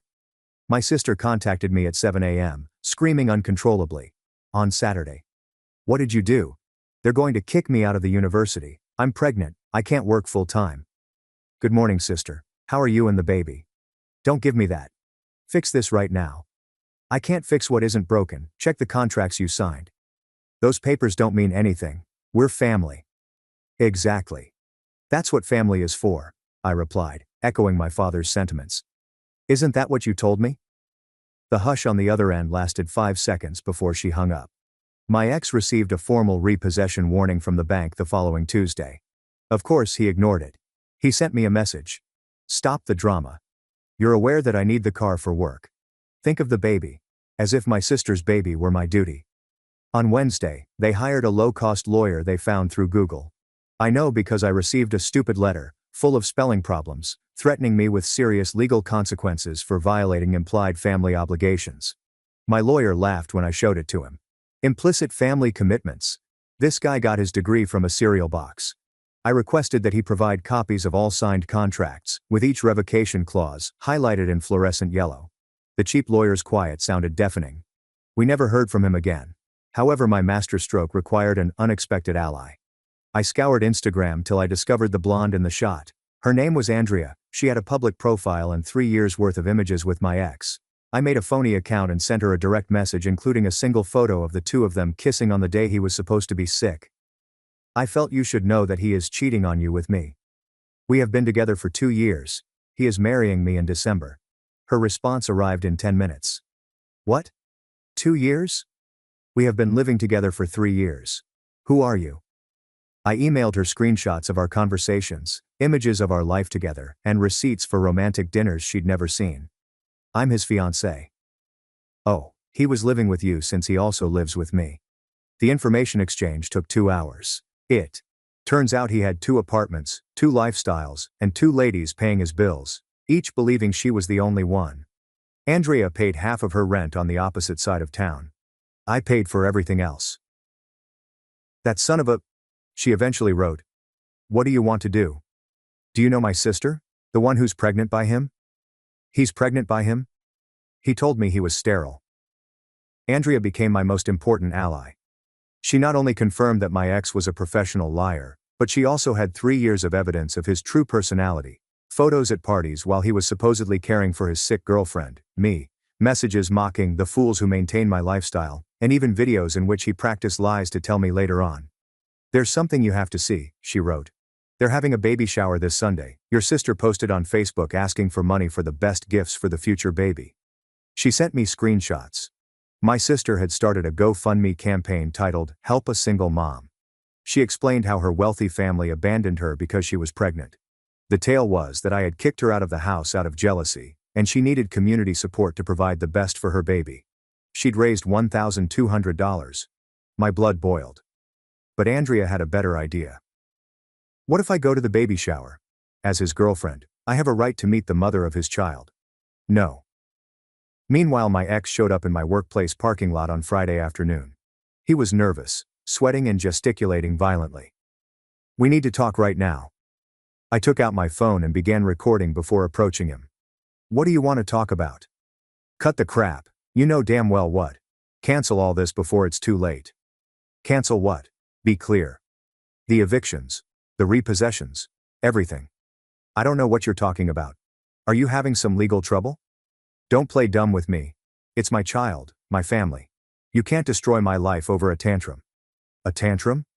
Is that what you call finding out you cheated on me for years with my own sister? That doesn't matter. What matters is the future. That baby needs stability. You're right. Babies do need stability. Maybe you should get a job. He went insane, yelling that I was vindictive and would regret it, all captured in high definition. That same night, my parents began direct harassment, including missed calls, WhatsApp messages, and an email from my father's work account. My mother's voicemail read, "If you don't come to your senses, we're going to tell the whole family what you're really like. Your Aunt Carmen, your cousins, your grandparents, everyone will know what a selfish, vengeful person you are. Is that what you want? To destroy your family's reputation over a whim?" My father was more forthright. This has gone too far. This isn't about the engagement anymore. This is about destroying lives out of spite. I thought we raised you better. I kept every message, audio, and threat. On Sunday morning, they tried their final desperate measure. They discovered the account where we had accumulated money for the wedding. They attempted to access it with their old credentials. They discovered the account was empty and decided to close it for 3 weeks. My sister called me and cried. Where's the wedding money? That money was for the baby. It was our money. Our money? With what face do you say our? We were going to be a family. That money was going to be for all of us. You're right. It was for a family. But that family was destroyed when you slept with my fiancé. I decided that it was time for strategic silence. I blocked my sister, my ex, and my parents' phone numbers. Any communication has to go through my lawyer. This maneuver drove them mad. They suddenly didn't have direct access to me. They couldn't manipulate me. They could not emotionally blackmail me. My cousins began receiving panicked calls requesting them to speak with me because I had lost my mind. My Aunt Carmen sent me a lengthy message emphasizing the significance of family forgiveness. My grandma gave me a photo of another cousin's newborn with the caption, "Babies are a blessing. Don't let pride destroy something beautiful." I did not respond to any of them. On Wednesday, the formal baby shower invitation arrived in the mail, a blue card with teddy bears, and the message, "Let's celebrate the arrival of the miracle." Location, my parents' home. Date: Sunday. Time: 2 p.m. Finally, in my mother's handwriting it reads, "We hope this special day helps us heal as a family." I laughed aloud. That night I prepared my gifts. It wasn't simply a folder. I purchased 3 exquisite gift boxes in blue and white paper, the ideal size for baby things. I carefully wrapped them with ribbons and cards. I scribbled the following on each tag: for the future, for stability, and for the truth. The first box contains a copy of the eviction notice as well as all of the apartment documentation. The second contains the car repossession paperwork and the withdrawal of the university sponsorship. Inside the third, screenshots showed my ex's double life with Andrea, the phony GoFundMe page, and transcripts of all the messages in which they threatened me, as well as a USB drive containing the audio and video recordings. On Friday, I unexpectedly ran into my ex at a coffee shop near his workplace. He appeared emaciated, as though he hadn't slept in days. "The baby shower is tomorrow," he explained, approaching my table. "I hope you come with a good attitude. Your sister is very stressed." I looked him in the eye with the coldest smile I could muster. "Don't worry. I'll be there, and I'll bring gifts." "Real gifts or more of your legal games?" "You're going to have exactly the day you deserve." He lingered there for a bit, as if he wanted to say anything else, before turning and leaving. That night, as I was finishing off the final copies of documents, I discovered something. I wasn't angry anymore. The rage had subsided, leaving behind something even more dangerous: absolute coolness and clarity. The frigid satisfaction of knowing that justice would finally be served. On Sunday morning, I got up early and put on my nicest outfit, which I had never worn for them. I took my 3 carefully wrapped boxes and headed to my folks' place. It was time for a baby shower. I came at 2:15 p.m., 15 minutes late on purpose. The baby shower was in full swing in my parents' garden, with blue and white balloons, a candy table, and approximately 30 guests I had not seen in months. My sister, resplendent in the center, with my ex by her side, playing the role of adoring future father. The talk came to an end when I appeared with my 3 immaculately wrapped boxes. My mom raced over. "Honey, so glad you came. I knew you'd come to your senses." My sister grinned at me with her phony smile, which she had practiced since childhood. "Sister, thank you for coming. It means a lot to us." My ex came over and gave me a hug that was 2 seconds too long, enough to whisper, "Thanks for not ruining this." "You're welcome," I said, with a smile that did not reach my eyes. My father requested silence, and my ex took the floor. There he was, discussing ethics and how he had found his soulmate in my sister. Sometimes fate leads us down unexpected paths, but always to where we are meant to be. My sister shed crocodile tears, thanking everyone for their help during these trying times and looking directly at me. I especially want to thank my sister who, despite our differences, is here today. Applause. Smiles. Perfect performance. My mother stated, "It's time for gifts. Who wants to start?" "I do," I replied, raising my hand. I walked to the center with my 3 cartons. All eyes are on me. The prospect of reunion lingered in the air like cheap perfume. "A baby shower is for giving gifts that help the new family build their future," I explained clearly. "My gifts are exactly that, gifts of clarity and responsibility so they can build on a solid foundation." I addressed my parents first. "For you, who asked me to be the adult and reminded me that's what family is for." I gave them the first package. My father opened it with a smile that froze abruptly. Inside came a beautifully bound accounting ledger with the gold leaf title, Family Investment. Page after page itemized every penny I had spent on them in the previous 5 years: apartment, car, university, credit cards, vacations, medical emergencies. The number was underlined on the final page: $147,000. My mother went pale. "What? What is this?" "A receipt. I wanted you to remember exactly what family has been for." I turned to face my ex. "For you, who built this future on the foundation of my support." I gave him the second box. When he opened it, he discovered the automobile repossession documentation and a single key. I got out my phone and projected a shot of his Civic onto the TV screen they had set up for the baby photo slideshow, the tow truck that had taken it away that morning. "You won't be needing this anymore," I replied as he stared at the photo, mouth agape. "Are you crazy? That's my work car." "Check the contract. It was never yours." I finally turned to my sister. "And for you, who had such a bright future ahead." The third package contained the university's formal notice of suspension and a copy of the student loan agreement. which included a demand for urgent payment. My sister's face turned pink, white, then red as she read the document. "You can't do this. I'm pregnant. I'm 2 classes away from graduating. You should have thought of that before." "She's crazy," she exclaimed, playing the perfect victim. "She's obsessed. She can't stand to see us happy." The muttering from the crowd began. Some nodded, believing her act. "I'm not finished," I exclaimed, raising my voice. "There's one more gift. A gift that isn't from me, but for you." I plugged the USB drive into the television. The first image that flashed was of my ex kissing Andrea at the pub. My sister stared at him, puzzled. "What is this?" At that moment, the garden gate opened. Andrea strode in decisively, looking directly at my ex. "I came to give my own gift," she remarked calmly, piercing the air. "It's called honesty." My ex became as white as a sheet. "What are you doing here?" Andrea smiled. "Meeting the mother of your child. Though I wonder, did you tell her we've been living together for 3 years?" The presentation automatically played photographs of my ex and Andrea, including romantic dinners, trips, and bedtime dates that matched with our supposed anniversaries. My sister viewed the photographs as if they were in a horror film. "What? What does this mean?" "It means that your soulmate has 2 apartments, 2 girlfriends, and told each one the other didn't exist," says Andrea. "And by the way, he told me he was sterile." My sister collapsed, but she didn't wail like the victim. It was the shrill, frantic screech of someone who had just discovered she had been duped as badly as I had. "You son of a bitch," she yelled at my ex while stomping on his chest. "You told me she was history. You told me you loved me." My ex, cornered and witnessing his life fall, erupted. "You and your stupid family pressured me. Of course I needed a plan B. It was all about the money. Did you think I was going to live as a parasite from a single source for my whole life?" The hush was supple. He just confirmed everything in front of the whole family. My father stood up and trembled. "Parasite?"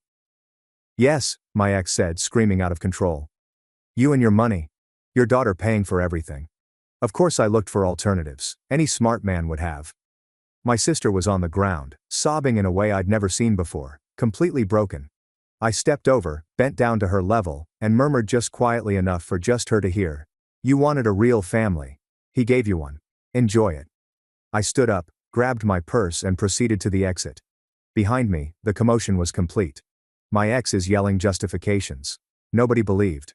My sister is crying on the grass. Andrea is shooting everything with her phone. My parents were shocked, staring at the accounting ledger, while the visitors murmured and took pictures.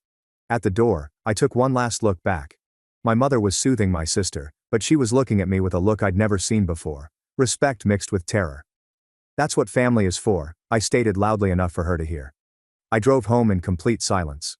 I didn't play any music. I did not call anyone. I just drove with a tranquility I hadn't experienced in months.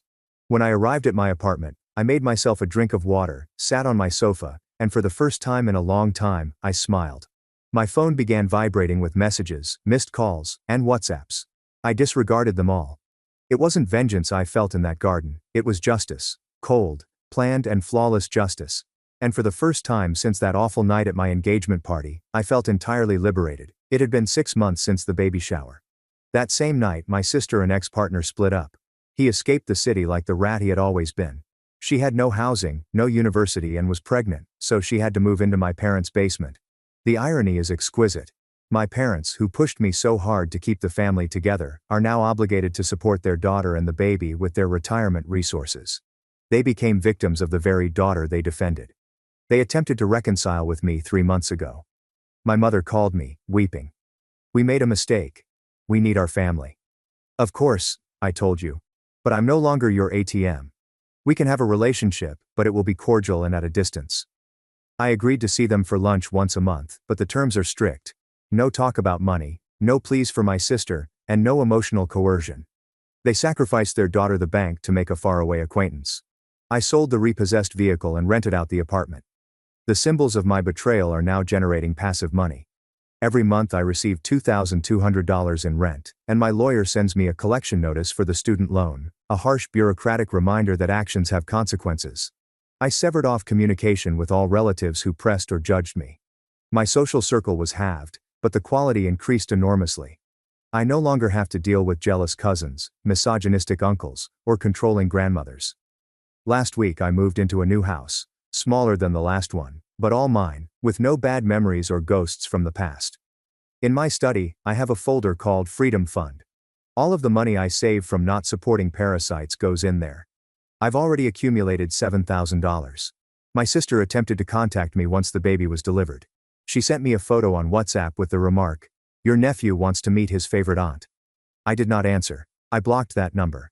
I don't hate her. It would demand emotional energy that I'd rather devote to my own life. She just doesn't exist for me. She is a stranger who formerly shared my surname. Last night, as I was evaluating my financial portfolio and observing how my money has increased since I removed the leeches from my life, I noticed something. It wasn't vengeance I sought, it was justice. And justice isn't always exciting or cinematic. Sometimes it's silent, cold, and unchanging. I got myself a cup of tea, sat on my new patio, and watched the city lights. I didn't feel triumphant. I didn't experience any exploding satisfaction. I felt something far better: complete tranquility. Order was restored not via cries or drama, but through unyielding boundaries and natural outcomes. My sister's complaint ended my scholarship and exposed my coach's drug scheme. Now I'm planning revenge that could ruin her new life. I'm Ethan, a 19-year-old guy, and my 16-year-old sister Sophie absolutely wrecked everything our family had worked for over the last decade, and I don't think I'll ever forgive her for what she did. Let me start with some background. Our family has participated in competitive swimming for as long as I can remember. My father, Martin, 52, was a semi-professional swimmer in college until suffering a shoulder injury that halted his career. My mother, Clara, 49, worked as a swim instructor at the local community center for 15 years before taking on full-time responsibility for my career. They gave everything they had to make me successful. I started swimming competitively when I was 8 years old. By the age of 12, I was breaking area records. At 14, I qualified for the Junior Nationals. Last year, I was accepted by 3 Division I universities on full scholarships. I chose Northwestern because they have one of the greatest aquatic programs in the country, as well as an excellent alumni network in sports management. Sophie began swimming around the same time I did, but she never possessed the same natural skill. She was good enough for varsity at our high school, but she wasn't scholarship material. Our parents tried to encourage her, but they recognized where her true potential was. They dedicated the majority of their time and resources to my training, coaching, equipment, and competition-related travel expenses. Sophie was able to participate in local meets and had access to the same trainers, but the emphasis was obviously on my professional development. The problem with competitive swimming is that it's more than simply being fast in the water. There's an entire culture surrounding it, particularly at the elite level. The training is tough. The pressure is unrelenting, and you must make difficult choices about how far you are willing to go to win. Ryan Carter, my 41-year-old male coach, understood this better than anyone. He'd been coaching Olympic swimmers for almost 20 years, so he knew what it takes to compete at the greatest level. Ryan believed that mental toughness was equally vital to physical conditioning. He would put us through activities designed to tear down our psychological boundaries. This sometimes entailed training in painful conditions. Sometimes it meant going beyond what we thought were our boundaries. And sometimes it required coping with uncomfortable situations. Ryan began working more closely with me around 2 years ago on what he called advanced conditioning techniques. These weren't just about swimming faster or growing strength. They were about creating the mental toughness that distinguishes excellent swimmers from great ones. The training intensified, but the benefits were undeniable. My times dropped substantially, and college scouts took note.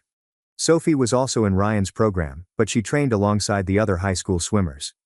She did not engage in the advanced conditioning sessions since Ryan stated that she was not prepared for that level of training. My parents agreed with this evaluation, as did I. Sophie had always been more sensitive than me, and advanced training necessitated a level of mental toughness that I was not sure she possessed. The problem began approximately 6 months ago.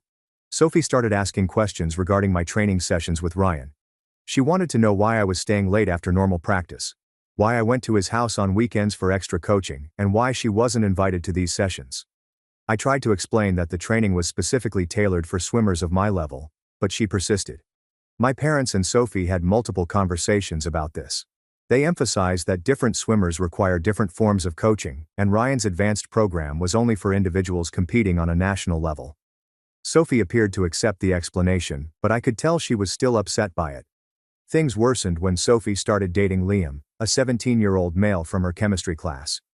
Liam was not a swimmer and held strong views about competitive sports. He kept telling Sophie that our family relationships were problematic, that our parents played favorites, and that my secret training sessions with Ryan were suspect. Liam began showing up at our swim events and asking pointed questions about the program. He would make comments about how much time I spent alone with Ryan, so he began researching Ryan's background online. He discovered that Ryan had been involved in some sort of scandal at his last coaching post, though the specifics were never revealed, and no charges were ever filed. Sophie started spending more time with Liam and less time in the pool. She began missing practices and turning up late for team meetings. When my parents challenged her about her waning dedication, she accused them of only being concerned about my achievement.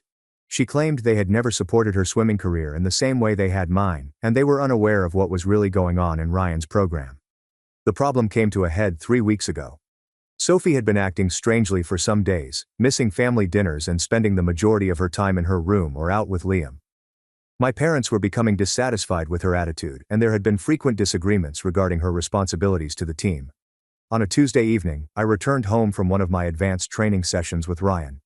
These sessions typically lasted 3 hours and included intense physical fitness, mental preparation exercises, and technical development. I was exhausted and went directly to my room to shower and prepare for bed. Around an hour later, I heard shouts from downstairs. Sophie was disputing with our parents about something, and her voice became increasingly aggressive. I could hear my mother attempting to calm her down, but Sophie insisted that she couldn't keep quiet any longer, and that someone needed to know the truth. I walked downstairs to see what was going on. Sophie was standing in the living room, holding her phone, while my parents tried to persuade her to sit down and chat calmly. When she saw me, she pointed at me and began ranting about how I was a victim and that our parents were allowing something terrible to happen. My father asked Sophie what she was talking about, and she said that she had been documenting things for weeks. She took out her phone and showed them photographs of text messages between Ryan and me. The texts were about training schedules and technique adjustments, but Sophie saw them as evidence of something wrong. She also had images of Ryan's house, which she had snapped while following me there for weekend training sessions. She claimed that the fact that I was traveling to his house alone was evidence that something was wrong, despite the fact that these sessions were common procedure for competitive swimmers and that our parents were well aware of them. My mother tried to explain that Sophie was misinterpreting the issue, but Sophie insisted she had already made up her mind. She informed us that she had spoken with someone from the State Athletic Commission and had filed a formal complaint against Ryan's coaching practices and the framework of his training program.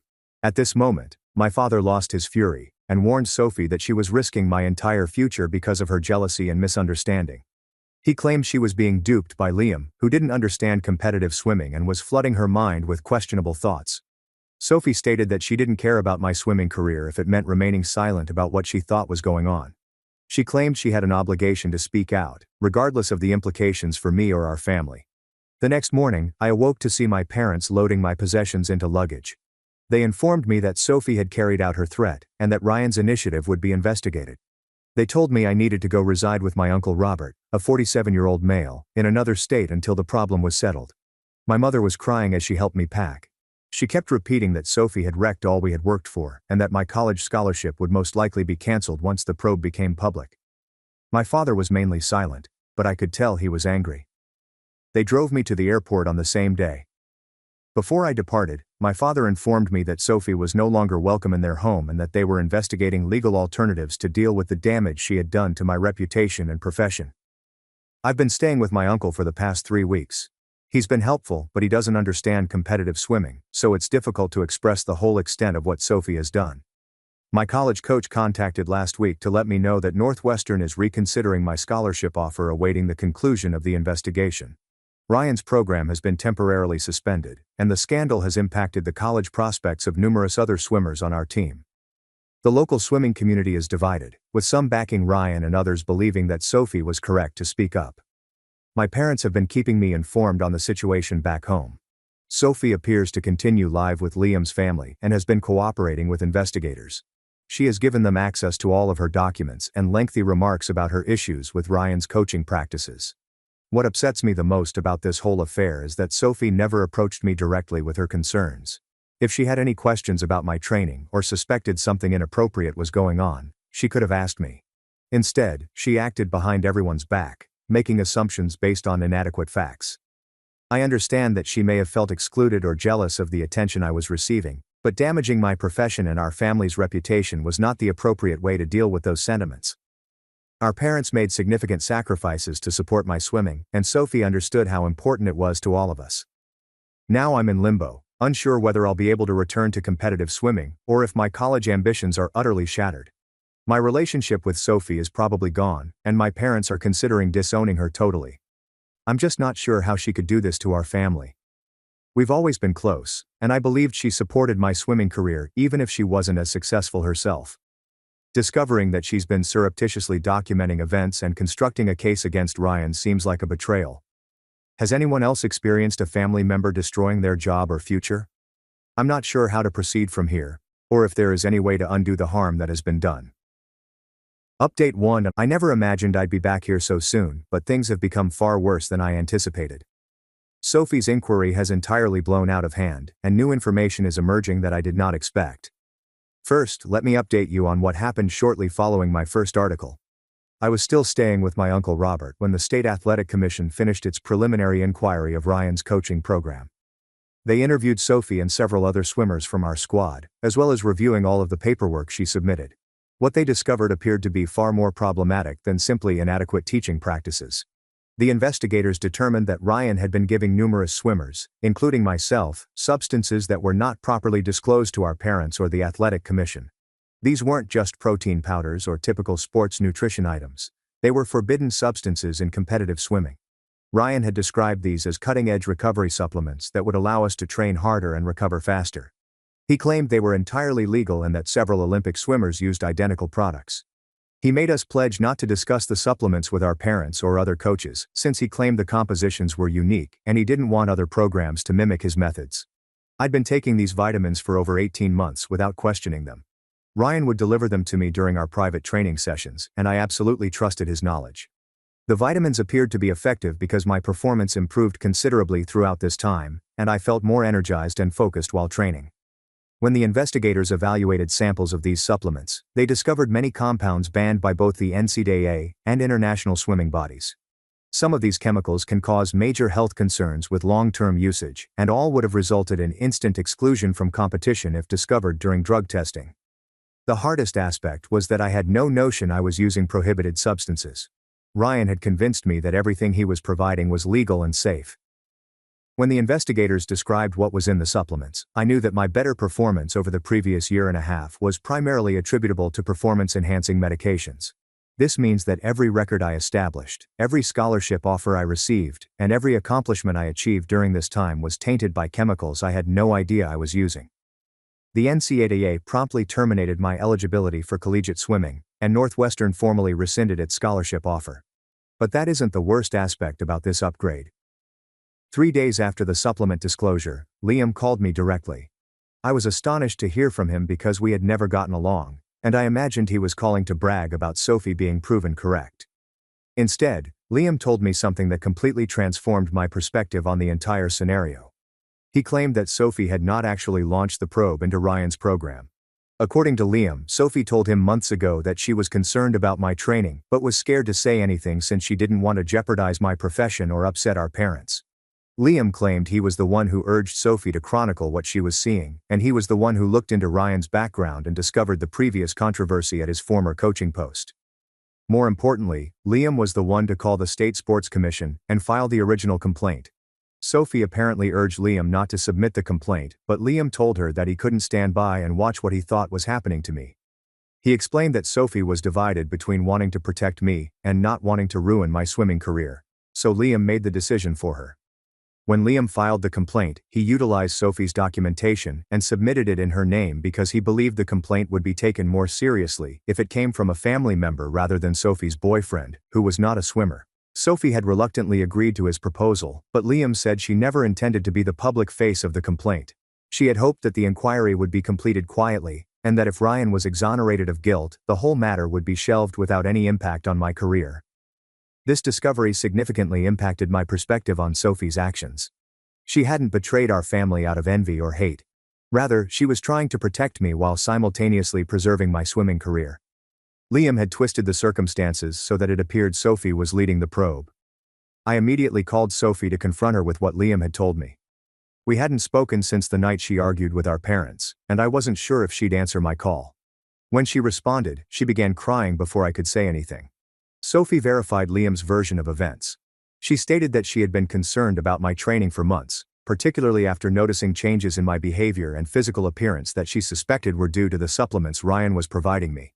She had tried to raise her concerns with our parents, but they disregarded them as envy. She told me she never wanted to file a complaint against Ryan, but Liam persuaded her that I was in danger and that someone needed to step in. When Liam filed the complaint in her name, Sophie felt compelled to publicly support it, despite her fear of the implications for our family.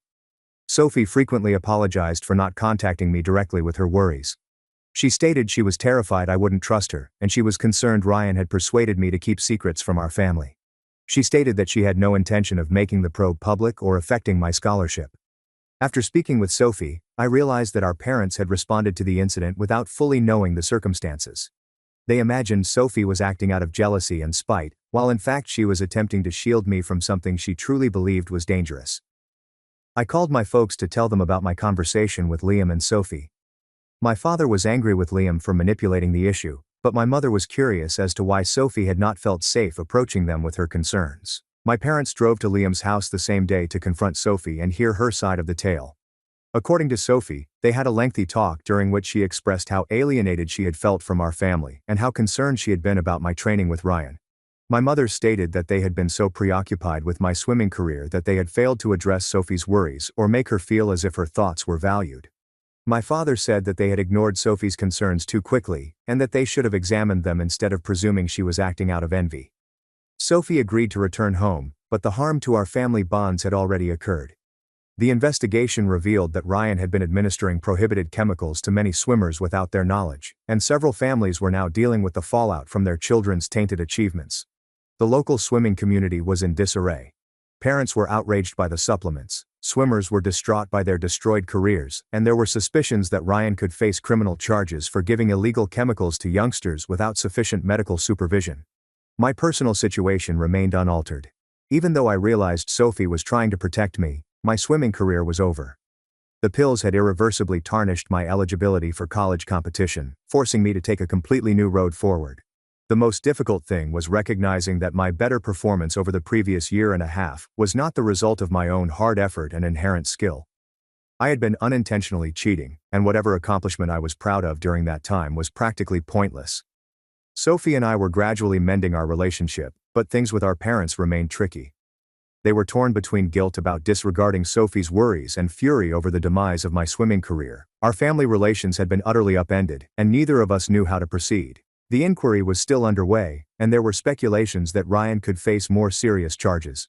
Several other families were contemplating legal action, and the State Sports Commission was investigating all of Ryan's former swimmers to establish the scope of the supplement scheme.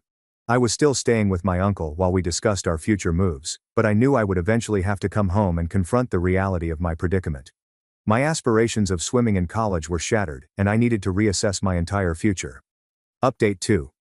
The matter has taken another dramatic turn, and I'm not sure our family will ever recover from what we've discovered over the last month and a half. The examination into Ryan's teaching program has revealed details that go much beyond the supplement issue I mentioned in my previous post. After the illicit chemicals were discovered, the State Athletic Commission broadened their inquiry to include Ryan's whole coaching career and business dealings. What they discovered stunned everyone in our swimming community and had legal ramifications that none of us anticipated. Ryan had been running what authorities describe as a systematic fraud scam involving many swimmers and their families for the past 5 years. The pills were only one component of a much wider scheme that included forged training records, manipulated competition results, and financial fraud. Ryan had been charging families a premium for his advanced coaching program, saying that he had connections with Olympic training facilities and college scouts who would promise athletic scholarships to swimmers who exceeded specific performance thresholds. He provided families with elaborate training plans and progress reports that made it appear that their children were making outstanding development. What families didn't realize was that Ryan was changing training data and competition statistics to make swimmers appear more successful than they were. He would report phony times to college scouts, make fake training videos of swimmers performing better than they could, and even bribe officials at smaller contests to record inaccurate results. The illegal substances were part of this scam because they allowed swimmers to briefly achieve the performance levels Ryan claimed they had attained naturally. When swimmers raced at higher-level competitions where drug testing was more common, Ryan would modify their supplement regimens or find ways to escape testing entirely. My parents had paid Ryan more than $40,000 for my advanced coaching program over the previous 3 years.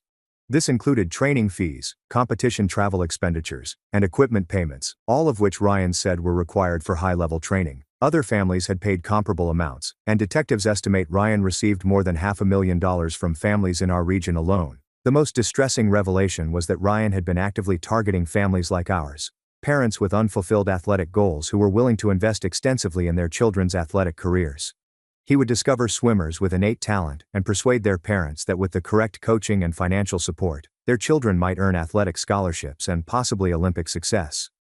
Ryan appeared to be quite effective at understanding family dynamics and capitalizing on parents' competitive drive when it came to their children's athletic success. He would instill artificial competition among swimmers and their families, motivating parents to invest more money and time to keep their children ahead of the other swimmers in the program. This explains why our family ties have become so strained in recent years. Ryan had been gradually persuading my parents to devote more resources to my training while making them believe Sophie was not dedicated enough to justify the same amount of effort. He had effectively leveraged our family's competitive dynamics to get more money and power. Investigators questioned other families in Ryan's program and discovered similar patterns of dysfunction and financial distress. Parents had taken out loans, depleted college savings accounts, and even refinanced their homes to pay for Ryan's coaching program. Several families faced major financial troubles as a result of their investments in what turned out to be a fraudulent operation. The emotional impact on the swimmers has been severe. Aside from me, there were 12 other swimmers who had been using the illegal supplements without their awareness. All of these swimmers have lost their college sports eligibility, and several had already enrolled in institutions on swimming scholarships that have since been withdrawn. 3 swimmers from Ryan's program had already begun their freshman year of college when the probe conclusions were released. They were promptly suspended from their respective teams, and their scholarships were withdrawn. 2 of them had to drop out of school completely because they couldn't afford tuition without their athletic scholarships. Sophie has been plagued with intense remorse about her involvement in revealing Ryan's scheme, despite the fact that she eventually saved myself and other swimmers from years of further mistreatment. She continues repeating she wishes she had spoken up sooner, but she also worries that if she hadn't acted so quickly, additional families would have been dragged into Ryan's plan. Our parents have been battling with personal shame and financial difficulties. Aside from losing the money they put in Ryan's program, they must also confront the fact that they grew so preoccupied with my swimming career that they disregarded Sophie and harmed our family connections. They have been attending counseling sessions to focus on their parenting style and relationship concerns. The financial impact on our family has been substantial. My parents had planned to utilize some of their retirement assets to augment my college fees, even though I had a full scholarship, but they now need to reassess their financial strategy. They are also considering filing a class action lawsuit against Ryan to recoup some of the money they spent for his coaching program. Ryan was arrested 6 weeks ago on allegations of fraud, distributing prohibited narcotics to minors, and conspiracy. His coaching license has been permanently withdrawn, and he faces several years in prison if convicted of all counts. His assets have been frozen as detectives work to recoup funds for the families he deceived. The ripple effects on our local swimming community have been massive. The facility where Ryan conducted his program has lost the majority of its membership, and several other coaches have been investigated to ensure they are not participating in similar schemes. Parents are becoming increasingly wary of premium coaching programs, demanding greater transparency regarding training techniques and expenses. For me, the last 2 weeks have been spent realizing that my entire athletic identity was constructed on lies and deceit. The swimmer I believed I was does not exist, and the accomplishments I was proud of were the product of prohibited chemicals and falsified competition results. I've started taking classes at a nearby community college to figure out where I want my life to go. It's been difficult to adjust to being an ordinary student rather than an exceptional athlete, but I'm discovering new interests and abilities that I never had time to pursue when my entire life focused around swimming. Sophie and I have started spending more time together, and our connection has gradually improved. She's been assisting me with researching job alternatives and college programs that would be a suitable fit for my current abilities and interests. She's also been really kind with me as I process my anger and disappointment with the situation. The hardest aspect is that I still like swimming, but I am unable to engage in competitive swimming due to my permanently contaminated eligibility status. I've been swimming recreationally at the community center, but it's a very different feeling when you're not practicing for competitions or aiming for certain performance goals. Our family is still attempting to restore trust and communication, but it is a slow process. We are all dealing with the fallout from Ryan's deception and attempting to figure out how to move forward. The counseling sessions have been beneficial, but there is still a lot of damage to be repaired in terms of our relationships and personal self-esteem. Sophie has decided to give up competitive swimming entirely. She claims that the entire experience has caused her to lose interest in the sport, and she wants to focus on other activities that do not involve the same level of competition and possibility for exploitation.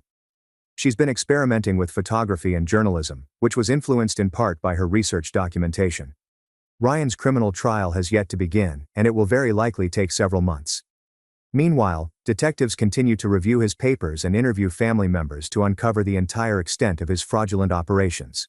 Additional charges may be made when new evidence becomes available.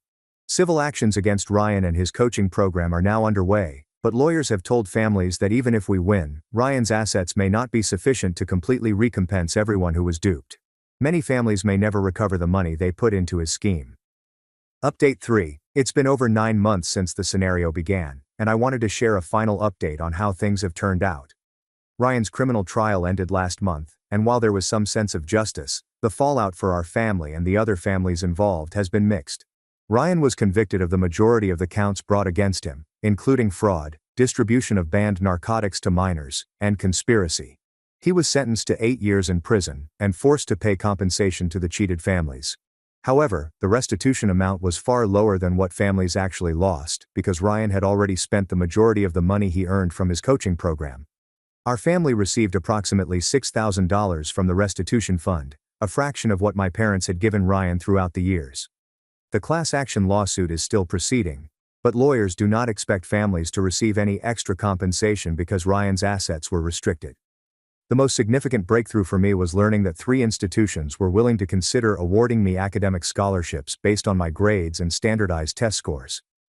Because I was so focused on swimming, I never truly considered furthering my education based on intellectual quality, rather than physical skill.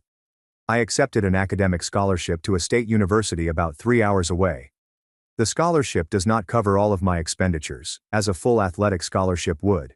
But when combined with financial aid and a part-time work, I may attend college without placing a pressure on my parents' finances. I'm studying in sports administration with a concentration in business ethics. My encounter with Ryan's bogus scheme piqued my curiosity in learning how sporting organizations may better protect young athletes from exploitation. I hope to eventually work in compliance or supervision roles for sports groups. Sophie began her senior year of high school in the autumn and has already moved on from competitive swimming. She joined the school newspaper and has written pieces on child sports and athlete safety. Her work recording Ryan's program proved to be good preparation for investigative journalism, and she is thinking about pursuing communications or journalism in college. Our family ties have greatly improved in recent months, however we are all still absorbing the effects of Ryan's manipulation on our family dynamics. My parents have been a lot more mindful of not favoring Sophie over me, and they've encouraged both of us to explore our own interests, rather than focusing solely on physical performance. The counseling sessions helped my parents recognize how their concern with my swimming career had impacted Sophie and our family connections. They've tried to foster Sophie's interests in journalism and photography with the same enthusiasm they had for my swimming. Though Sophie occasionally appears uncomfortable with too much attention, my bond with her is probably stronger than it has ever been. We've both learned to express our concerns and thoughts more directly, and I admire her bravery in speaking up about Ryan's program, even though she knew it would have major ramifications for our family. The larger swimming community in our area is still recuperating from the controversy. Several other coaches have developed more transparent processes and improved oversight to avoid similar incidents. Parents are becoming increasingly wary of premium coaching programs, asking extensive inquiries regarding training methods and pricing. 5 of the other swimmers involved by Ryan's supplement regimen have also lost their college athletic eligibility indefinitely. The majority of them are seeking academic scholarships or attending college without athletic funding. 2 swimmers elected to take a gap year to sort out their next moves, while 1 enlisted in the military. Ryan's scam has had the greatest financial impact on families, and they are still struggling. One family had to sell their home because they took out a second mortgage to cover coaching expenses. Another family is coping with huge debt that will take years to repay. Ryan's approach has long-term financial ramifications for certain families. Ryan's coaching facility was permanently closed following his imprisonment, and the building currently houses a different firm. The pool, where I spent thousands of hours training, has been converted into a fitness facility. Sometimes I drive past and reflect about all the time and energy I spent there, but I try not to focus on what could have been. I still swim recreationally several times per week, primarily for fitness and stress relief. It took several months for me to be able to enjoy myself in the water, without worrying about competition times or training goals. Swimming is now something I do for leisure, which is certainly better than my previous obsessive relationship with the sport. Looking back, I believe Sophie spared me from years of further exploitation and severe health concerns from the forbidden narcotics. While losing my swimming career was upsetting at the time, I'm thankful that the truth came out sooner rather than later, when the ramifications could have been far worse. I have no touch with Ryan, and am not interested in connecting with him. Several other families have gotten letters from him expressing regret for his conduct, but I don't believe whatever he says will change my feelings about what he did to me and the other swimmers in his program. My parents have become increasingly wary of persons who promise remarkable results in exchange for large financial investments. They've also become advocates for increased control and regulation of kids' sports programs, and they occasionally speak at community gatherings about warning flags that parents should look out for. Sophie and I intend to continue our work to avoid such exploitation of young athletes. She's been working on a series of stories about youth sports safety for her school newspaper, and I'm thinking about writing about my own experiences for my college newspaper once I've settled into my academic program. The entire ordeal taught our family that sports success is not worth sacrificing family connections or financial stability. We're all working toward our respective goals now, but with much better communication and more realistic expectations of what success looks like. I'm not sure I'll ever totally recover from losing my swimming career, but I'm creating a new identity that isn't just based on athletic achievement. College has been difficult but gratifying, and I'm discovering skills and interests that I never had time to cultivate when my entire life was centered on training and performance. This will be my final update on the matter. Our family is moving forward, and while Ryan's manipulation will always have an influence on us, we will not let it define our future. Sophie and I are doing fine. Our parents learned from their experiences, and we're all better equipped to safeguard ourselves and others against similar exploitation. Story 2. My parents threatened to boycott my wedding unless I invited my sister, who had shattered my 5-year relationship by sleeping with my partner. What occurred next astonished everyone. I, a 28-year-old female, never expected to find myself in this predicament, but here I am. My sister Olivia, a 26-year-old female, and I were quite close growing up. We shared a room in our little suburban home, whispering secrets late into the night and daydreaming about our future. Olivia was always the more gregarious one, with a talent for art and music, whereas I was the studious kind, nose buried in a book. Despite our disputes, we remained linked. Our parents, Thomas, 55, and Grace, 53, taught us to put family above all else. Dad worked long hours as a construction foreman to support us, while Mom worked part-time and took care of the house. They instilled in us a strong sense of loyalty and taught us the value of sticking together through thick and thin. Little did I know how much my familial loyalty would be tested in the coming years. Ryan, a 30-year-old male, and I met during our sophomore year in college. He was a senior, charismatic and popular, who shared my enthusiasm for literature. We bonded over our common love of classic novels, and we spent many hours in quaint coffee shops talking about our favorite authors. Ryan was my first serious boyfriend, and I fell hard and quickly. Ryan decided to stay in town and work for a small publishing business after graduation. Our relationship grew stronger, and we soon began discussing our future together. We moved in together after graduation, sharing a small but comfortable apartment near the city center. Ryan was always supportive of my marketing career goals and encouraged me to aim high. Olivia, on the other hand, had decided to follow her passion for art rather than attend college. She worked several jobs to support herself while attempting to establish a name in the local art community. I admired her tenacity and determination, even though our parents were dismayed by her decision not to pursue more study. Ryan and Olivia hit it off from the start. They shared an interest in indie music and abstract art, frequently engaged in passionate debates about the newest gallery openings or underground bands. I was overjoyed that my boyfriend and sister got along so well, never suspecting that their relationship would develop into something more sinister. Ryan and I were doing well 5 years into our partnership. We'd weathered the storms of early adulthood together, including job changes, financial difficulties, and the death of our beloved childhood dog. We had even begun casually researching engagement rings online, fantasizing about a future wedding and the family we would create together. In contrast, Olivia's life was more turbulent. She moved from job to job, trying to make ends meet while pursuing her art. There were times when she'd crash on our couch, and Ryan and I would assist her financially. I didn't mind. After all, she was my sister, and I wanted to support her aspirations. Everything changed on a wet Tuesday in April. I had a large presentation at work and discovered I had left some important data on my home laptop. Knowing Olivia was staying with us that week, I contacted and requested her to send the files to me. She agreed, and I didn't think anything more about it.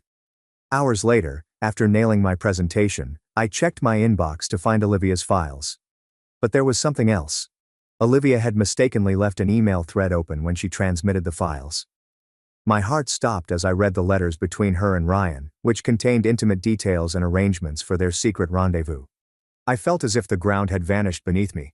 The two individuals I trusted the most in the world had deceived me in the worst way. I left work early, my thoughts reeling, and confronted Ryan in our apartment. He attempted to downplay it at first, stating it was simply a few innocent flirtations. However, as I shared more of what I had read, his excuses disintegrated. Ryan eventually disclosed to Olivia that he had been having an affair for 6 months. He claimed it began innocently. Late-night conversations while I was sleeping or working late. A common interest for art that grew into something more. He stated he never wanted to hurt me, that he was confused about his emotions. I couldn't endure hearing it any longer and urged him to go. Confronting Olivia was even more challenging. I approached her modest studio apartment, my hands trembling as I knocked on the door. When she opened it, her expression sank. She realized I'd found out. Unlike Ryan, Olivia did not try to offer excuses. She looked me in the eyes and told me she had fallen in love with Ryan, that they hadn't planned it, but couldn't resist their feelings. The following several months were a haze of agony and hatred. I moved out of the apartment I shared with Ryan and stayed on a friend's couch until I could locate my own place. I put myself into work, picking up extra assignments to keep my mind occupied. I cut off all contact with Ryan and Olivia, blocking their phone numbers and social media profiles. My parents were devastated by the news. They attempted to mediate at first, encouraging me to hear Olivia out and contemplate forgiveness, but I couldn't handle the thought of being in the same room with her. The treachery was too new, too deep. They eventually stopped pushing, but I could see the sadness in their eyes every time the subject came up. After nearly a year of treatment and self-reflection, I felt ready to date again. That's when I met Lucas, 32. At a charity auction for the local animal shelter. He was tall, with nice eyes, and a soft grin that put me at ease right away. We bonded over our mutual love of dogs and our volunteer experiences at the shelter. Lucas was kind and compassionate as I discussed my past. He never pushed me to go faster than I felt comfortable with, always respecting my limits. Slowly but steadily, I found myself falling in love again. This time with a man who actually cherished and respected me. 2 years into our relationship, Lucas proposed on a morning trek to our favorite viewing point. It was simple, private, and beautiful. As we started planning our wedding, I felt a mixture of excitement and dread. The thought of walking down the aisle again triggered memories I'd rather forget. Everything was going fine until my dad mentioned inviting Olivia to the wedding. They contended that she is still family and should be present on my special day. The very suggestion made my stomach turn. How could I celebrate the most joyful day of my life with someone who had given me so much pain? I firmly refused, informing my parents that Olivia's presence would just bring up sad memories and could ruin the day. Lucas agreed with me, saying that our wedding should be about our love and happiness, not attempting to patch relationships that may be beyond repair. My parents did not take it well. They accused me of being petty and unwilling to move forward. They even threatened not to go if Olivia was not invited. Some of our relatives also got involved, accusing me of selfishness for separating the family and asking me to be the bigger person. But I don't believe I am in the wrong here. Olivia deceived me in the worst manner possible. She slept with the man I believed I'd spend my life with. I've worked hard to overcome that grief and create a new life with Lucas. I don't want anything to compromise my newfound contentment and calm. So, Reddit, am I an asshole for not inviting my sister to my wedding? Am I being petty? Or do I have the right to remove someone who has badly injured me from one of the most important events in my life? Update 1. I'd want to thank everyone who left helpful comments and advice on my first article. The response was amazing, and it gave me the confidence to have a difficult but essential conversation with my parents. I invited them over to supper last week, determined to clear the air and establish some boundaries. The evening started quite stressful. Mom kept trying to shift the talk toward wedding plans, while Dad was unusually silent. After we finished our meal, I took a big breath and went in. I went into depth about how Olivia's actions had affected me, including the sleepless nights, trust issues that nearly ruined my relationship with Lucas, and the therapy sessions I required to get through my anguish. I told them about the panic attacks I used to get anytime I saw a pair resembling Ryan and Olivia, how I'd lost weight because food lost its flavor, and how I'd poured myself into work to avoid dealing with my feelings. I explained how Lucas had been gentle with me, comforting me during nightmares and consoling me when my doubts threatened to overtake me. To my amazement, Mom burst into tears midway through my explanation. Between sobbing, she revealed that they had pushed for Olivia's inclusion out of remorse.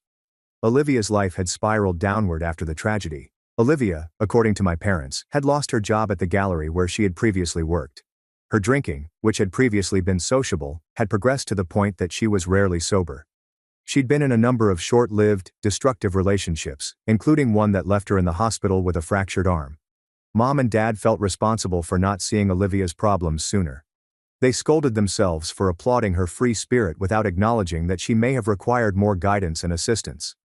In their thoughts, bringing Olivia to the wedding was a chance to reintegrate her into the group and possibly help her get her life back on track. While I sympathized with Olivia's hardships, I made it clear that this did not excuse her behavior or erase the anguish she caused me. I reminded them of all the instances they had assisted Olivia financially and emotionally over the years, emphasizing how supportive they had always been as parents. I highlighted that I am not responsible for Olivia's well-being, and I should not have to give up my peace of mind for her. Dad, who had kept silent for the majority of the conversation, suddenly piped out. He told me a story about his own background that I had never heard before. Apparently his older brother had done something similar when they were younger, betraying Dad's trust significantly. They had never really reconciled, and I could see sadness in Dad's eyes as he recounted decades of stressful family reunions and squandered possibilities. He stated that he did not want the same for Olivia and me, which is why he has been pushing for reconciliation. But he also admitted that he couldn't compel forgiveness, and that healing had to happen on my own terms. Dad apologized for pressuring me and promised that he and Mom would respect my decision regarding the wedding. He also told me that they would attend, with or without Olivia. My parents agreed to speak with the relatives who had been causing me problems and explain the issue. They vowed to stop any future attempts to guilt-trip me into inviting Olivia. After this emotional chat, I felt as if a weight had been lifted from my shoulders. Although my feelings remained unresolved, I felt heard and understood by my parents for the first time since the ordeal began. Lucas, who had made himself scarce during the dinner to allow us peace, was quite supportive when I told him later that night. He held me while I cried, a mixture of relief and anguish sweeping over me. He advised we take a weekend trip to decompress and refocus on our wedding planning. We had a wonderful weekend at a nearby beach town, simply enjoying each other's company and finalizing some wedding plans. We chose our wedding cake, chocolate with raspberry filling, planned the celebration playlist, and even practiced our first dance on the beach under the starlight. This event has increased my appreciation for Lucas. He's been my rock through it all, constantly prioritizing my sentiments and wholeheartedly supporting me. I am more confident than ever that I am marrying the right guy. The wedding is less than 2 months away, and I'm looking forward to celebrating our love with those who actually care about us. I still feel sad over Olivia's absence, but I know this is the best decision for my mental health and happiness. Thank you again, Reddit, for assisting me in standing my ground and prioritizing my well-being. Your support has meant more than you realize. Update 2. It has been a crazy few weeks since my last post, and I have some unexpected news to offer. I got Olivia's letter around 3 weeks ago. The envelope lay on our kitchen counter for days, and I hesitated whether to open it or throw it away. Lucas, ever the voice of reason, argued that reading it would bring some solace, even if I choose not to reply. Finally, on a peaceful Sunday morning, I mustered the confidence to open the letter. It was many pages lengthy and filled with Olivia's distinctive looping handwriting. As I read, I could practically hear her voice in my thoughts, recalling late-night chats and secrets from our youth. Olivia began by acknowledging the grief she had caused me, accepting full responsibility for her actions and offering no excuses.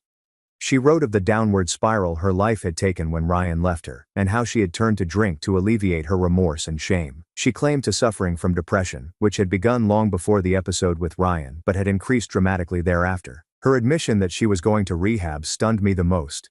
She had apparently been in a treatment facility for the previous 6 months, focusing on her sobriety and mental wellness. She wrote of the grueling treatment sessions, group gatherings, and the difficult task of confronting her demons. Olivia mentioned that part of her healing process was making amends to individuals she had harmed. She clarified that she did not seek forgiveness, and respected my decision not to include her at the wedding. Her intention in writing was just to apologize and inform me that she was attempting to become a better person. The letter concluded with a story from our childhood. I stood up for her against some bullies at school. Olivia said that she had always admired my strength and honesty, and that betraying me was her biggest regret in life. I'd want to say I felt a rush of forgiveness after reading the letter, but the truth is that it left me torn. A part of me remained furious and sad, while another sensed a glimmer of the sisterly affection we had shared. I decided to take some time to examine my emotions before making any decisions. After a few days of deliberation and numerous conversations with Lucas, I agreed to meet Olivia at a neutral site, a quiet cafe in town. Seeing her in person after 3 years seemed weird. She appeared smaller, with black circles under her eyes, but she exuded a sense of tranquility that had not previously existed. Our communication was difficult at first, with long pauses and unsure phrases.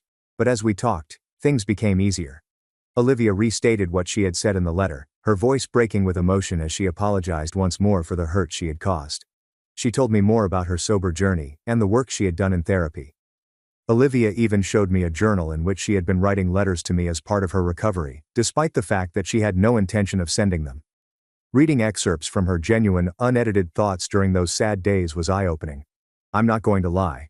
That was an emotional meeting. We both cried as we discussed the past and the sorrow we had both endured. Olivia revealed that she and Ryan had split up just months after I discovered them, their relationship withering under the weight of guilt and anger. She hadn't communicated with him since. By the end of our appointment, I felt a sense of closure that I hadn't realized I needed. The wrath that had been burning inside me for years began to subside, and was replaced by a complex mix of sadness, relief, and cautious hope. After much deliberation and conversation with Lucas, I have decided not to invite Olivia to the wedding. It's too soon, and I want to enjoy my special day without additional worry or mental issues. However, I've agreed to try to re-establish our friendship gradually, beginning with occasional text messages and perhaps coffee meets in the future. Olivia appreciated and respected my decision. She even sent Lucas and me a modest gift, a lovely hand-painted letter wishing us success in our marriage. It reminded me of the cards she used to make for my birthdays when we were younger, which brought back bittersweet memories. I understand that this journey of healing and rebuilding trust will be long and possibly difficult. There are still times when the anguish of betrayal resurfaces, reminding me of everything we have lost. But for the first time in 3 years, I am optimistic about having my sister back in my life eventually. The wedding preparations are in full flow. Lucas and I are delighted to celebrate our love with our closest friends and family. While Olivia will not be present, I am more at peace with that decision now.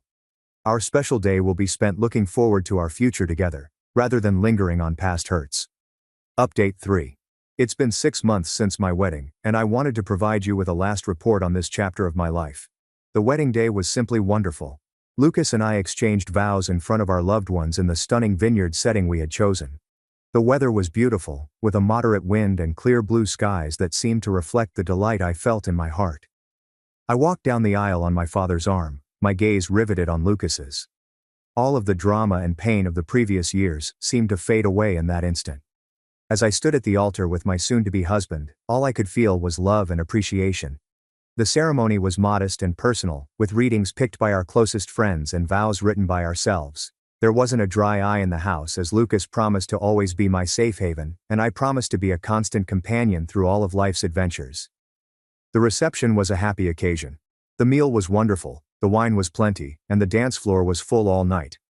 My parents were on their best behavior, praising Lucas and me, and making no mention of Olivia. It was great to see them so joyful and supportive.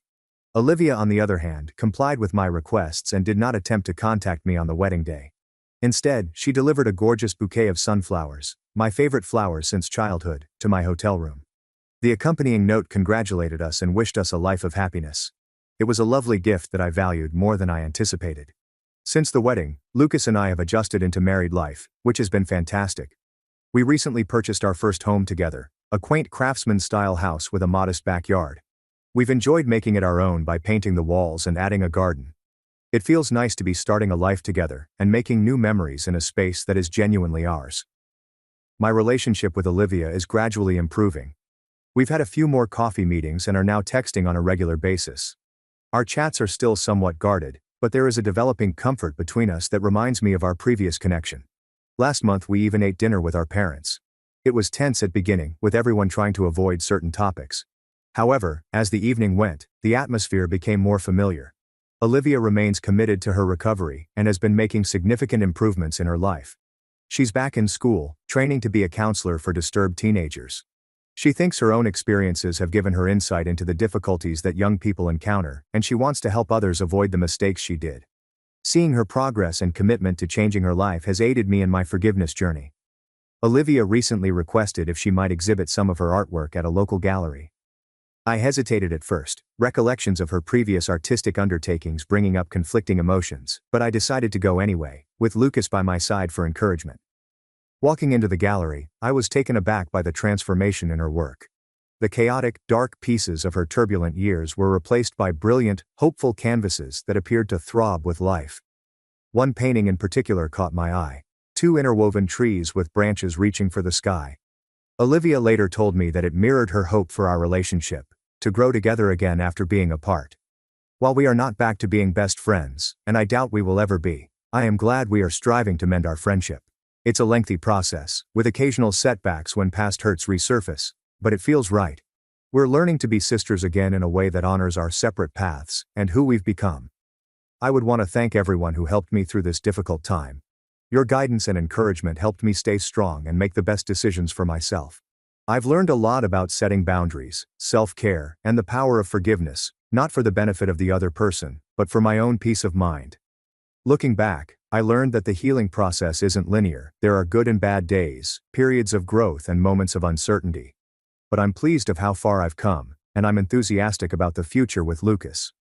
To anyone in a similar situation, remember that it is acceptable to prioritize your personal well-being. Healing takes time, and you don't have to forgive somebody until you're ready to do so. Trust your intuition, surround yourself with helpful people, and do not be hesitant to seek professional help if necessary. As for me, I'm looking forward to the next chapter in my relationship with Lucas. We're talking about starting a family soon, and the prospect of becoming parents both excites and scares us. Whatever problems come our way, I am confident we will face them together. After 18 months of work, my dad destroyed my thesis laptop hours before submission, saying I didn't deserve a future. But I earned highest honors. My name is Elise. I'm 24 years old, and my father slammed my laptop against my skull 2 days before my PhD thesis deadline. I had been working on the thesis for 18 months. My mother laughed in the corner as blood streamed down my temples. Dad stood over me, his face distorted with anger. "What's your future?" "That's a joke," he spit. "You don't deserve a future. You're just a leech." I never anticipated my educational journey would end this way. If you're watching, I grew up in Millbrook, a little industrial town where the factory whistle regulated life better than any clock. Our humble 2-bedroom house located on the outskirts of town, its peeling paint a daily reminder of what my father termed having realistic priorities. My father, Victor Morgan, had worked at the steel mill for 27 years. His calloused hands and constant scowl were the consequence of what he proudly described as real work. In his opinion, education was a luxury for those who were too soft to work hard. Marion, Mom, worked part-time at the local cafe when she wasn't maintaining the house exactly as Dad desired. She learned early in their marriage that contradicting him resulted in days of quiet or heated confrontations. She gradually became his echo, confirming his beliefs in order to avoid becoming their target. She would occasionally join him in mocking my intellectual interests, her uneasy laughter serving as a screen against being the next target of his scorn. My older brother, Andrew, was the golden child. He dropped out of high school during his junior year to work alongside his father at the mill. "Now that is a real Morgan," Dad would say proudly at family gatherings, clasping Andrew's shoulder. "None of that book nonsense, just honest work."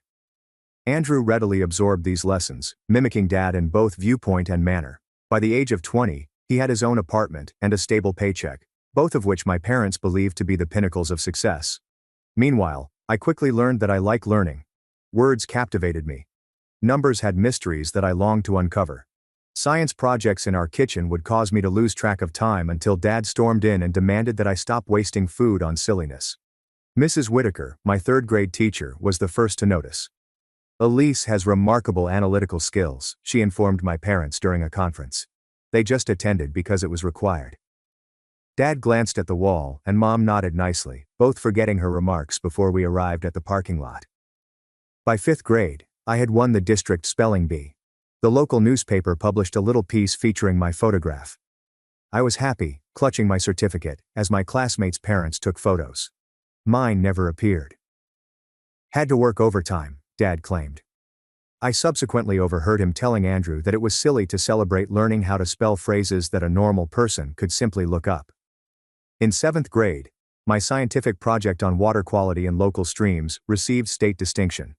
The principal personally called home to deliver the news. Mom said, "That is nice," in the same tone she used to acknowledge the weather forecast. When I asked if they would drive me to the state competition 2 hours away, Dad laughed. "We aren't wasting gas just so you may play scientist. This will not put food on the table." High school became my refuge. I joined every academic club I could find, staying after school until the last possible moment before leaving for home. My English teacher, Mr. Callahan, loaned me books from his own library. "Your mind is exceptional, Elise," he once told me. "Do not let anyone dim your light." Miss Rivera, my math instructor, remained late to assist me prepare for advanced placement examinations. "College will open doors you cannot even imagine," she urged. When I became valedictorian, the principal personally invited my parents to the event. They did not attend. Dad had planned a fishing excursion with Andrew. Mom claimed to have a migraine. I presented my speech in front of a throng of strangers, fighting back tears while other students went to hug their ecstatic parents afterwards. I stood alone until Mr. Callahan appeared with a little wrapped gift. It was a journal with the inscription, "Your journey has just begun, the world requires your voice." That night, I made a secret pledge to myself. I would be the first Morgan to attend college. Not just any college, but the greatest one that will accept me. Education would be my escape from the limited future my family anticipated for me. Each rejection of my accomplishments just strengthened my resolve. Each disdainful word strengthened the basis of my resolve. I applied for scholarships in secret, utilized school computers to complete applications because we didn't have internet at home, and set up a special email address that my parents would never discover. To avoid receiving mail at our residence, I got a teacher to serve as my primary contact. While my peers shared their college acceptance letters with supportive families, I kept mine hidden under a loose floorboard beneath my bed, bringing them out at night to reread by flashlight. My fingertips tracing the embossed institution logos like treasure maps to another life. As my family celebrated my graduation, Dad simply remarked, "So, you start at the mill next week, correct?" When I finally mustered the nerve to inform them of my full scholarship to State University, the silence lasted 10 agonizing seconds until Dad slammed his plate against the wall. "Do you think you are too good for honest work?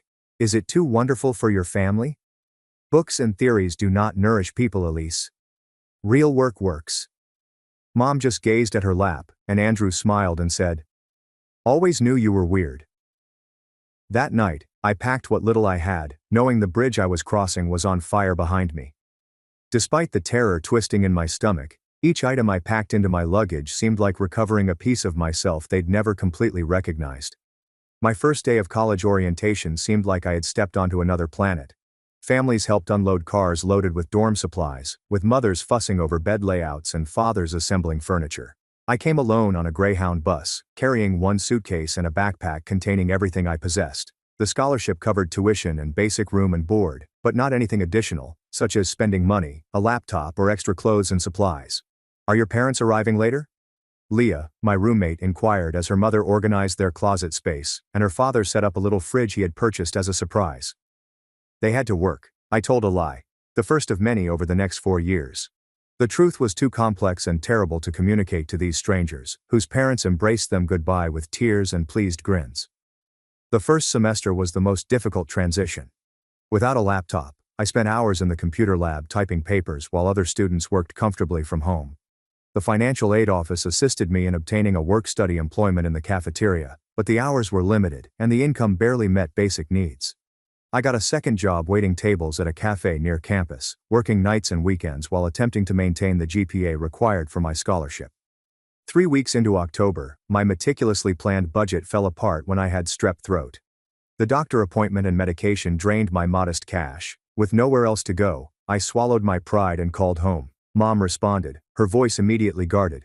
"Is everything all right?" she inquired, implying, "Are you finally abandoning this college nonsense?" "I am a little short on money this month," I explained. "I got sick and had some medical bills. I was wondering if I could borrow $100 until my next paycheck." The hush lasted till Dad picked up the phone. "We already have money difficulties. Welcome to the real world, college lady. Maybe now you'll realize what actual responsibility feels like." He hung up without saying anything further. That night, I slept in my car for the first time, unable to pay for both my prescription and my share of the dorm expenses. Leah had family visiting, so I made excuses to stay with a buddy to avoid shame. I spent 2 weeks alternating between the back seat of my 15-year-old Honda and the 24-hour university library, showering in the gym before class. Nobody noticed.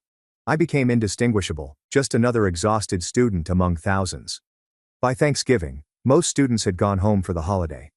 I took on extra shifts at the diner, earning double pay and huge tips from customers who felt sorry for the poor college girl working on a holiday.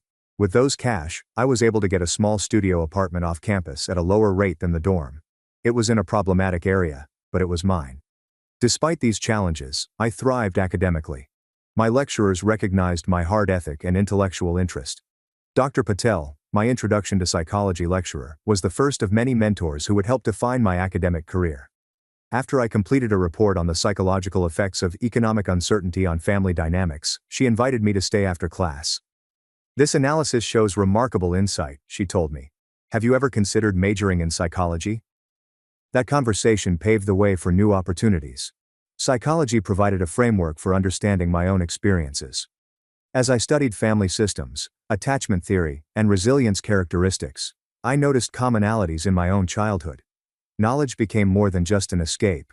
It was also a source of healing. By sophomore year, I'd established a rigorous but sustainable schedule that included morning classes, afternoon library study sessions, evening work shifts, and late-night homework. I survived on ramen noodles, free campus event food, and the rare lunch bought for me by a professor during academic discussions. To save money on my apartment utility bills, I learned to look for buildings with the finest heating in the winter and air conditioning in the summer. Junior year offered a research assistant employment that paid more than my previous service jobs. Professor Whitmore chose me above dozens of applications based on my academic performance. "Your perspective on socioeconomic factors in family psychology is unusually nuanced," he told me. "Most pupils my age had merely a theoretical comprehension of these topics, if only he knew how intimately I understood them. Each theory I examined shed light on another facet of my family's dynamics. Each academic paper I read helped me put words to experiences I had only felt before." By senior year, I discovered my academic passion, investigating how family settings influence scholastic attainment and psychological development. The irony was not lost on me that my own family had become my most important research. I graduated summa cum laude with departmental honors. Several professors pushed me to apply to graduate programs and provided wonderful recommendations. I felt vindicated when I received my graduate school acceptance letter, which included a teaching assistantship that would cover the majority of my fees. I had proven myself despite all odds. In a moment of optimism, I called home to share the news. Mom responded, sounding older than I remember. "I got accepted into the graduate program at State," I added, attempting to keep the pride out of my voice. "Full funding and a teaching position." "Oh," she stopped. "Okay, more school then. Elise, when do you plan to obtain a real job?" "Mom, this is a legitimate job. I'll be teaching and conducting research." Dad must have been listening on the extension because his voice abruptly cut in. So, the perpetual learner continues to postpone maturing. Some of us have had genuine jobs since we were 16, but I think that is beneath the professor wannabe. I ended the call shortly after, reminding myself of why I had limited communication with them in the first place. Nonetheless, some infantile part of me yearned for approval, recognition that what I had done was worthwhile. That hope now appeared as unrealistic as expecting water from a stone. With graduate school ahead, I needed to find affordable apartments close to university. However, the teaching stipend would barely cover the necessities. After calculating expenditures, I made a difficult decision. I'd rent a small flat in my hometown, 20 minutes from university. The rent was much lower than university area apartments, and I could make the drive. I told myself it was all about money, but maybe a part of me still craved the family connection I'd never had. Graduate school enhanced every aspect of academic life. The homework became more difficult, the expectations increased, and the rivalry grew fiercer. However, for the first time, I felt completely in my element. My college struggles had prepared me for this strain in ways that my more wealthy classmates were only starting to appreciate. My research narrowed down on family psychology, specifically the effect of parental attitudes toward education on children's academic achievement and self-esteem. Every study article I produced revolved around this issue, exploring it from various theoretical perspectives. My lecturers observed the exceptional depth of my analysis. Most students your age approach these topics theoretically, Dr. Halverson said about one of my articles. Your work shows a remarkably nuanced understanding of the lived experience. If only she understood how personal this research was to me. Every statistical correlation I examined mirrored events from my own childhood. Every case study contained echoes of my own experience. I was both the researcher and the subject, but I kept this fact disguised under academic terminology and scientific rigor. 3 months into the program, my meticulously managed budget crumbled when my automobile required substantial repairs. The teaching salary barely covered rent, utilities, and food, leaving nothing for emergencies. After exhausting all other possibilities, I grudgingly contacted my parents. "I just need a place to stay for a month or two while I save for a new car," I said, hating the vulnerability in my voice. "I can pay some rent, help with chores, and I will be at the university most days anyway."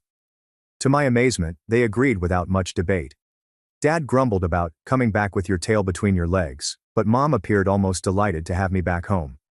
Maybe, I stupidly assumed, time had eased their attitudes. Maybe my dedication may finally gain their appreciation.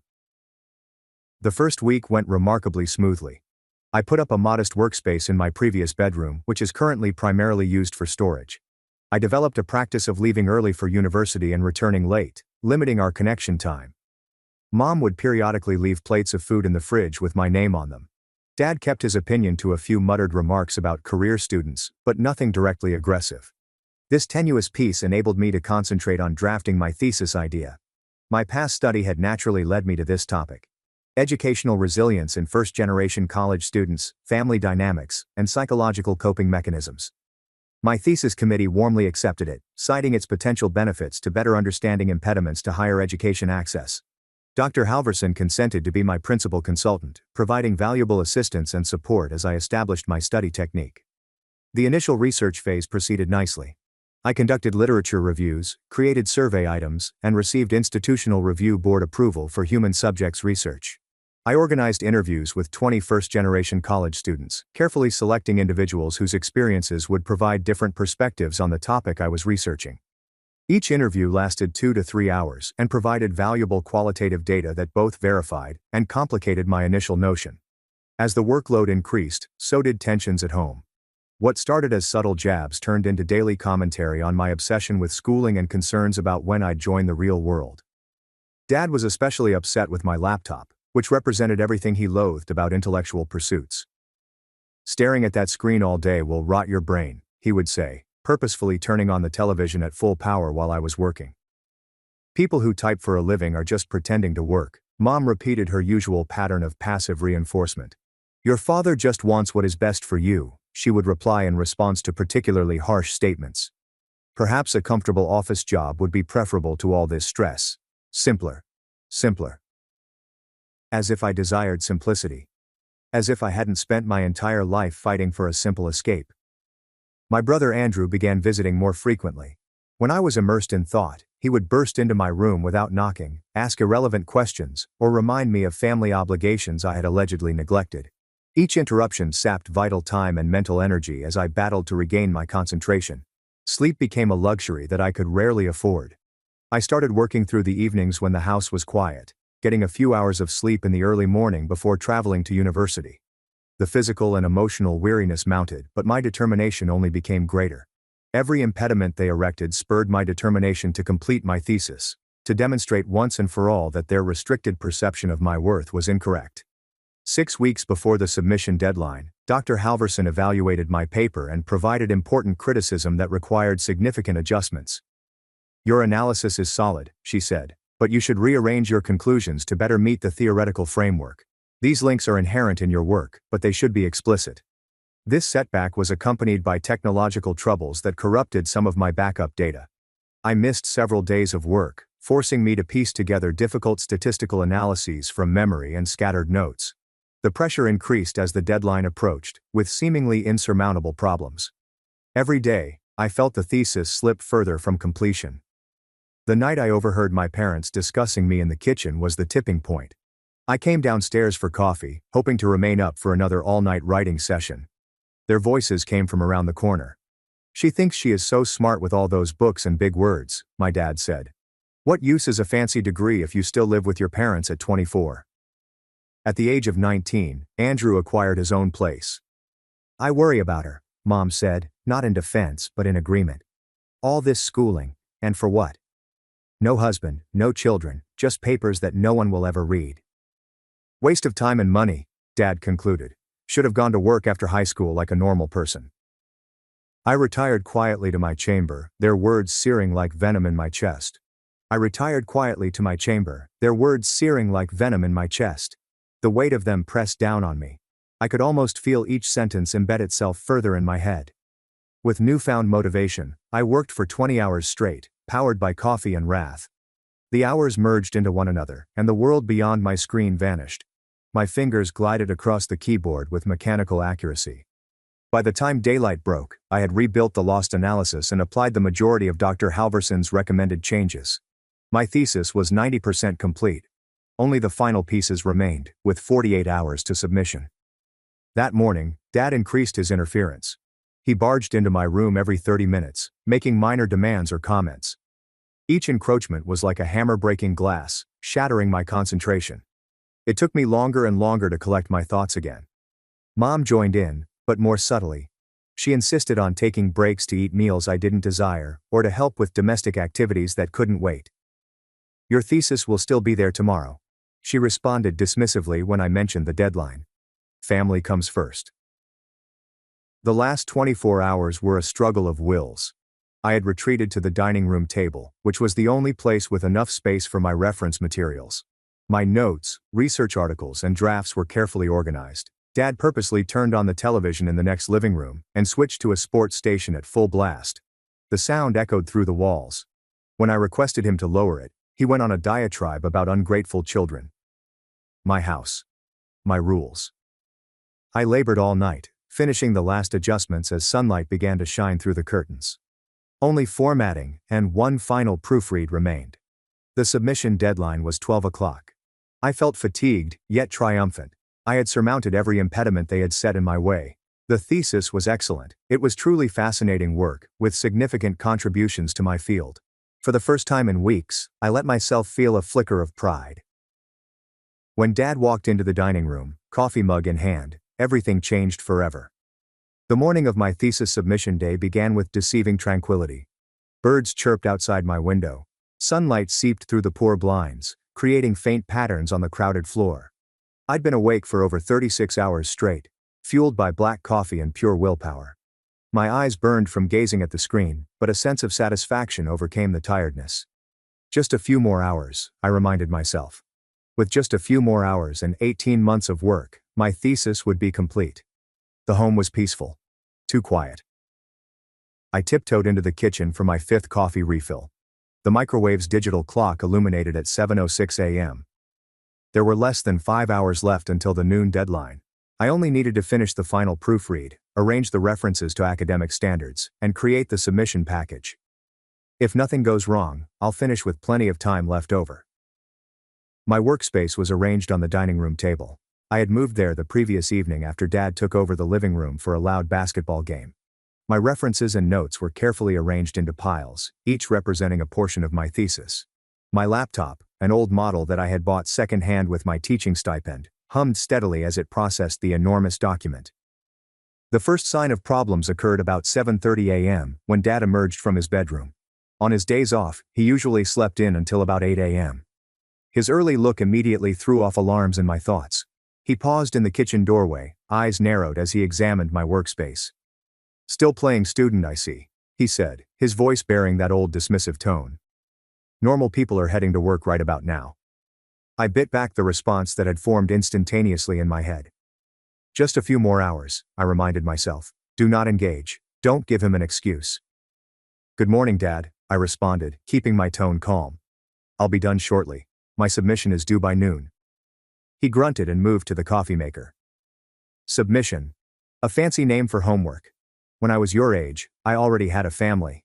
The words hung in the air like an outdated accusation. I'd heard them hundreds of times before. Today they scarcely registered. I went back to my screen.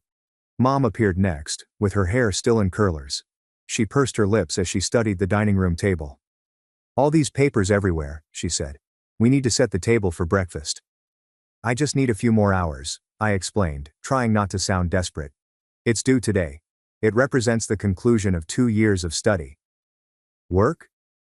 Dad sneered in the kitchen. "Typing is not working. Try hauling steel beams in 100-degree heat. That's work." Mom placed a hand on my shoulder. To anyone else, it may have been supportive, but I noticed the subtle pressure in her fingertips. "Surely you may take a quick break for family breakfast. We hardly see you anymore." The irony of this statement was nearly hilarious. For weeks they had complained about my presence, about my laptop, about my documents cluttering their area. Now, family togetherness was a priority, and it happened to be right when my deadline was approaching. "I really cannot stop right now," I stated firmly. "The formatting is extremely precise, and I need to concentrate." Dad appeared at the doorway, holding a coffee mug hard. "Your mom asked you to clear the table for breakfast. This was not a request." His speech had a deadly edge that I recognized from boyhood. That tone was always used before punishments and intense anger. Still, I could not give. Not today. Not with everything at stake. "I will eat later," I offered as a compromise. "You and Mom can use the kitchen counter. I just need to finish this." His face clouded. "Ungrateful. That is what schooling does. It makes children believe they are too good for family meals. Too vital to respect the house rules." Mom used her normal peacekeeping line. "Victor, please let her finish her school project. She can join us later." However, her statements lacked conviction. We all knew it. Dad slapped his mug down, spilling coffee over the rim. "Project, she is 24 years old and spends her time on school assignments, while actual grown-ups work." I tried to ignore his voice by focused solely on my screen. "Just keep working. Do not engage." Every minute of distraction was a minute lost, and the deadline was fixed. Andrew showed up unannounced at 9:30. His visits became disturbingly frequent during my thesis completion phase, always coinciding with periods of intense concentration.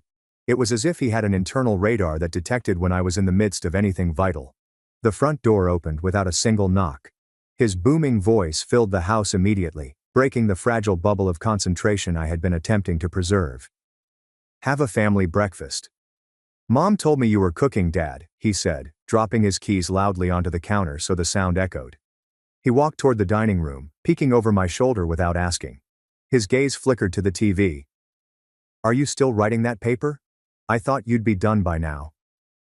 "Thesis," I corrected reflexively, my gaze fixed on the text. "And yes, I am finishing it today." Andrew laughed briefly and dismissively. "Thesis, paper, homework, whatever, same thing, right?" He did not wait for a response. "Hey, did I tell you about my promotion at the mill? He is currently the supervisor. Full benefits, pension. The works." Dad's face lit up instantaneously, a reaction I'd never seen in response to any of my accomplishments. "That's my boy," he declared, beaming with pride. "This is real job, real rewards. Enough of this degree nonsense that never ends." The contrast was nearly physically excruciating. My chest tightened, like if my father's words were pressing down on it. I had to physically stop myself from reacting by biting down on the inside of my cheek until I tasted blood. I took a long breath, focusing my concentration back on my citations. I would not be baited. I would not give them the satisfaction of knowing their remarks were reaching me. The next 2 hours were a flurry of planned sabotage. Passive-aggressive comments, unnecessary noises, and thinly veiled hatred. Mom came into the dining room repeatedly, dusting surfaces that did not require cleaning. Dad turned up the television volume in the living room every 15 minutes until I could hear the commentators as if they were standing next to me. Andrew made loud phone conversations directly behind my chair, pacing just enough to brush against my workspace each time he moved by. By 11:30 my nerves had frayed to the breaking point, but the finish line was within sight. The thesis was formatted properly, citations are verified, abstractly polished, everything was ready. All that left was a final save and submission via the university site. I truly intended to make it. Despite everything. Despite them. That is when the internet connection failed. I looked at the error notice with astonishment. No link is available. I checked my phone. There is no service there either. With growing dread, I strolled into the living room, where Dad was sitting in front of the television, his streaming service running flawlessly, high-definition picture included. "The internet is out in the dining room," I remarked, straining to maintain my voice. "I need to submit my thesis in the next 30 minutes. Can you check the router?" He kept his gaze fixed on the television. "Internet's working fine for me." "But it's not working on my laptop or phone," I said, dread creeping into my voice. "Please, this is vital. I need to submit by noon." He turned slowly, his face unreadable. Funny how these emergencies always revolve around your schoolwork. Never seem to have technical difficulties when it comes to assisting your mother with tasks. The revelation came with chilling clarity. "Have you done anything to the internet?" A faint, contented smile pulled on the corner of his lips. My house. My internet. Perhaps I turned on parental restrictions. Perhaps the dining area is suddenly a computer-free zone. Blood raced to my face. My voice shook from the effort of restraint. "I need to submit my thesis. This is my future, Dad." He laughed, and the sound was entirely devoid of humor. "What's your future? That is a joke." He stood up and loomed over me. "What future does unending schooling provide? Andrew has a house, a promotion, and a normal life. What have you got? A stack of papers that no one will read, plus student debt." Mom arrived in the doorway, drawn by the rising noises. Instead of intervening, she remained calmly, her presence an implicit confirmation of his actions. "I need to get this submitted," I said as I moved for the router. "I'll reset the connection myself." His hand shot out and bruised my arm. "You don't touch anything in my house without permission." "Let go of me," I muttered, pulling my arm away. "This is insane. I only need internet access for 5 minutes." "Your work?" He scoffed. "Do you mean your excuse for avoiding real responsibility? Your lofty education, which leads you to believe you are superior to us?" Something inside of me cracked. "This was never about my education. This has always been about your insecurities. You're threatened because I selected a different path." His expression turned into rage. "You ungrateful little—" I cut him off. I am not ungrateful. I'm ambitious. I am determined. And I will not allow you to damage my future because you do not comprehend it." I turned and headed into the dining room to get my laptop. If I had to drive to campus, I would. The 30-minute journey would probably make me late, but I had to try. I heard him follow, his big footsteps causing the floor to quiver. I reached for my laptop as soon as he entered. "You think you're so much smarter than everyone," he continued, speaking dangerously quietly. "So much better than your family because of your precious education." I did not respond. I was completely concentrated on obtaining my materials as rapidly as possible. Time was running out. "Look at me when I'm talking to you," he said. I continued packing. I said, "Look at me." I turned, hugging my laptop against my chest like a shield. "I need to go, we can discuss this later." "There is nothing to talk about," he murmured, moving closer. "You must learn respect. You need to understand your place." "My place is not here," I said, the truth echoing through my own ears. It never was. Something changed in his gaze, a frightening spark. Later, I'd recognize it as the moment when his desire for control took precedence over everything else. In that moment, he was no longer my father, but rather a man who could not endure to be challenged. "Your future," he said, his voice oddly calm. "That is a joke." His hand shot out at my laptop. For a brief time I imagined he might simply take it away, hide it until the deadline passed, a petty punishment. But I couldn't have predicted what happened next. He yanked the laptop from my grasp with the force of decades of physical labor and ferocious wrath. Our gazes locked for just a fraction of a second. There was no pause in his voice, no moment of parental reconsideration, only hard, purposeful rage. The laptop then landed hard on the side of my head. The collision ripped through my skull like a bullet. Pain erupted instantly, white-hot and excruciating. The device's corner struck just above my right temple, and I felt the skin tear open. Warm wetness started running down my face. The punch knocked me backward till my shoulders smacked the wall. My vision clouded and darkened at the edges. Through the haze, I saw my laptop fall to the floor, the screen separating from the keyboard with a horrible snap of plastic and electronics. 18 months of work vanished in an instant. "You don't deserve a future," Dad said, hovering over me as I slid down the wall. "You are just a leech." The most shocking sound came next. Laughter. My mom's laughter. She stood at the doorway, high and scared, and watched. Not intervening.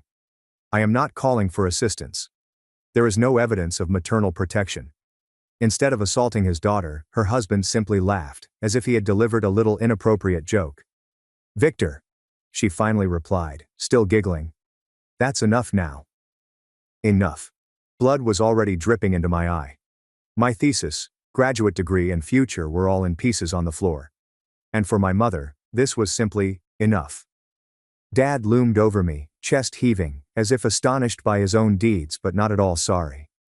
"Clean yourself up," he said finally, "and clean up this mess too." He turned and went away. Mom followed him like a shadow. The kitchen was filled with the mundane noises of coffee being poured and the refrigerator door opening and closing, as if nothing unusual had occurred. As if he hadn't just crossed an indelible border. I stayed on the floor for several minutes, stunned and immobile. The anguish in my head pounded with every heartbeat. When I finally touched my temple, my fingers turned scarlet with blood. The incision was deep enough that I'd probably require stitches. More immediately troubling were the nausea and dizziness, which are clear indicators of a suspected concussion. With shaky hands, I collected the broken parts of my laptop. The screen was supported by a single wire from the keyboard. The case was split, with plastic parts spread like shrapnel on the floor. I tried to press the power button. Nothing. Not even a glimmer of life. The machine that supported my entire academic career has died. Panic cut through the ache. I needed those files. There had to be some way. I stumbled to the restroom, grasping the counter to keep myself stable. The mirror revealed an inch-long cut over my right temple. Blood was still flowing freely. My eye had already begun to swell, indicating a huge bruise before morning. I pressed a clean washcloth against the area and applied pressure. The bathroom light was really bright. When I moved my head too quickly, the room whirled. I should have gone to the ER, but the thesis deadline loomed greater than my physical well-being. Noon. Less than an hour remained. I returned to the dining room, a washcloth placed to my head. Andrew was now sitting at the table, going through his phone as if nothing unusual had occurred. "Dad really got you good," he said without looking up. Should have known better than to talk back. The casual way he recognized the assault, without condemnation, was nearly as unsettling as the crime itself. "I need to get my thesis files off this laptop," I replied, ignoring his comment. "Do you have a computer that I can use? I need to submit by noon." He laughed. "Are you still anxious about homework since Dad pushed you to next week? Your priorities are off, sis." "Please," I pleaded, hating the imploring tone in my voice. "This is my graduation thesis, everything I have worked for. I only need to access the files." He shrugged. "Sorry, I left my laptop at home. Besides, the stuff is toasted. There's no chance you'll get anything out of it." I knew he was correct. The destruction was devastating. Nonetheless, I had to try. With trembling hands, I gathered the broken pieces into my bag. Blood continued to flow through the washcloth, and there was no time to treat it properly. I needed to leave. Mom arrived at the doorway as I prepared to go. "Where do you think you are going?" she asked, as if I were a teen violating curfew rather than an ill adult. "Go to the hospital, and then to campus," I said without glancing at her. I couldn't stomach seeing the woman who had laughed while I was bleeding. "Your father is still upset," she explained, dropping her voice. "Maybe you should wait for him to settle down." I apologize for provoking him. The folly of her suggestion struck me as a second blow. Apologize? For what? For seeking education? Are you expecting basic human respect? For having my skull split open by my father? "Don't be dramatic, Elise," she groaned. "It was simply a small dispute that escalated. Family disagreements occur." "It wasn't a disagreement, Mom. This was an assault." Her expression stiffened. "Now you're simply acting ridiculous. Your father will never—" "He just did." I pointed to my wounded head. "Look at me. Check out what he did." She looked at my damage with chilly detachment. "You'll probably need a few stitches. I can drive you to urgent care after lunch." After lunch? The remarks left a bad taste in my mouth. As if my deadline, career and future were not fading by the second. "I am leaving," I stated firmly, gathering my bags, "and I am not coming back." Dad's words resounded from the living room. "If you go out that door, do not bother returning back. Ungrateful children do not get second chances in this house." Mom's eyes implored and accused simultaneously. I see what you've started. Just apologize, and this will all be over. No more, I replied. Goodbye, Mom. You'll regret this, I heard her say. When your fancy education leaves you alone with no family, you'll regret choosing books over blood. I did not respond. There was nothing more to say. With my broken laptop gripped to my breast and blood still pouring down my cheeks, I stepped into the dazzling sunlight of a future that had suddenly become disconnected from everything I'd labored for. The dizziness hit me strongly as I approached my car. Concussion symptoms worsened, making it difficult to focus. My phone said 11:40. No time to get to campus. There is no method to restore my files. There is no chance of extension without proof. But for the first time in my life, I had no plan, and surprisingly, no dread. I started the car and drove away from the house, which had served as both a jail and a battlefield for the previous 24 years. Whatever came next, I'd confront it without being weighed down by their toxic expectations. Blood might be thicker than water. However, it was never intended to be spilled by those who claim to love you. I drove aimlessly for 20 minutes, my mind clouded by agony and horror. Blood had poured through the washcloth, and the aching in my head got worse with each passing minute. Eventually, I arrived at Riverside Park, an empty public space on a weekday morning. I parked behind a shady oak tree and finally allowed myself to experience the full impact of what had occurred. The tears came quickly and violently. Great heaving sobs that appeared to come from some primordial place I'd kept hidden for years. I sobbed for the little child whose accomplishments were routinely disregarded. For the teen who secreted college acceptance letters as if they were contraband. For the PhD student whose own father ruined her work out of resentment and fear. Most of all, I sobbed for the daughter who had spent her entire life seeking acceptance from parents who were fundamentally incapable of providing it. My phone made a piercing ding, interrupting the collapse. Dr. Halverson sent an email to Elise at noon. The deadline is coming. Please validate the submission status. Reality struck back with devastating force. The thesis. The deadline. My entire academic future is hanging in the balance. I checked the time, 11:52. With 8 minutes left, I was sitting in a park with a head injury and a damaged laptop. It appeared hopeless. Then something changed inside me. A weird calm descended, displacing panic and despair. If my family taught me anything, it was to be resilient in the face of overwhelming circumstances. I'd spent my entire life conquering their challenges.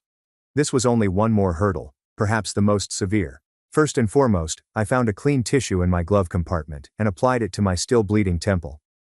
Then I quickly responded to Dr. Halverson. Emergency situation. I'm heading to campus right now. Please advise on the late submission protocol. The response arrived almost instantly. What type of emergency? Are you okay? I paused before deciding that honesty was the only alternative. A physical injury necessitated medical attention. Laptop was destroyed. Cannot access thesis files. I will explain in person. I started the car and drove to campus gently to compensate for my dizziness. My phone was pinging again. Dr. Halverson had said, "Go to University Health Services immediately. I'll see you there.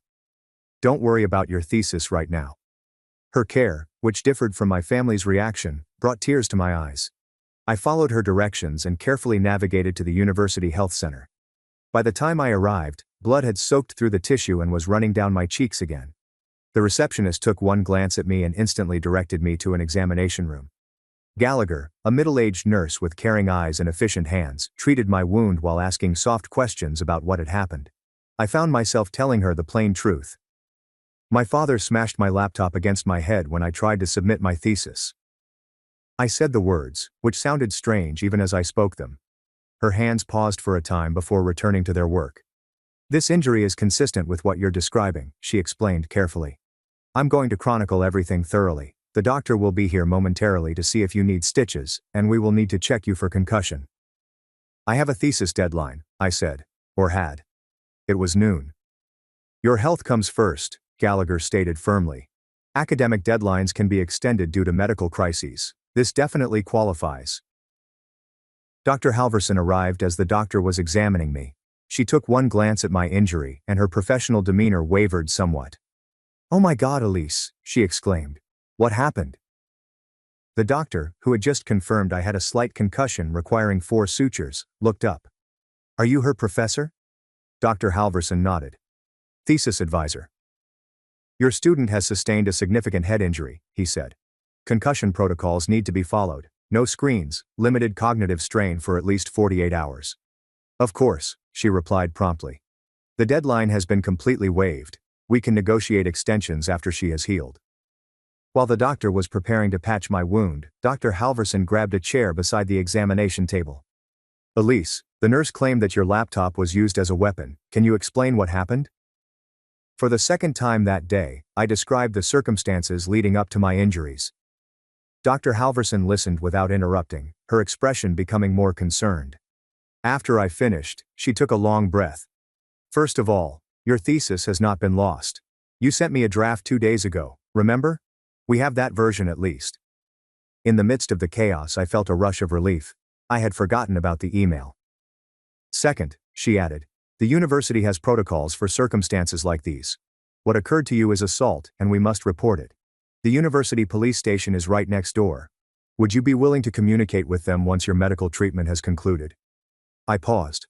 Filing a police report against my own father appeared to be a one-way ticket. However, he had already crossed an irrevocable boundary by attacking me. Yes, I concluded, I will report it. The next several hours were a haze of medical operations and public declarations. The doctor patched my wound while outlining concussion treatment standards. A university police officer recorded my testimony, photographed my injury, and documented the damaged laptop as proof. The student services coordinator arranged me emergency temporary accommodation in a graduate apartment complex, as returning to my parents' house was clearly not an option. Throughout it all, Dr. Halverson stood by my side, advocating for me with various university departments. She assisted me in obtaining an emergency deadline extension for my thesis submission and arranging for IT assistance to attempt data recovery from my destroyed laptop.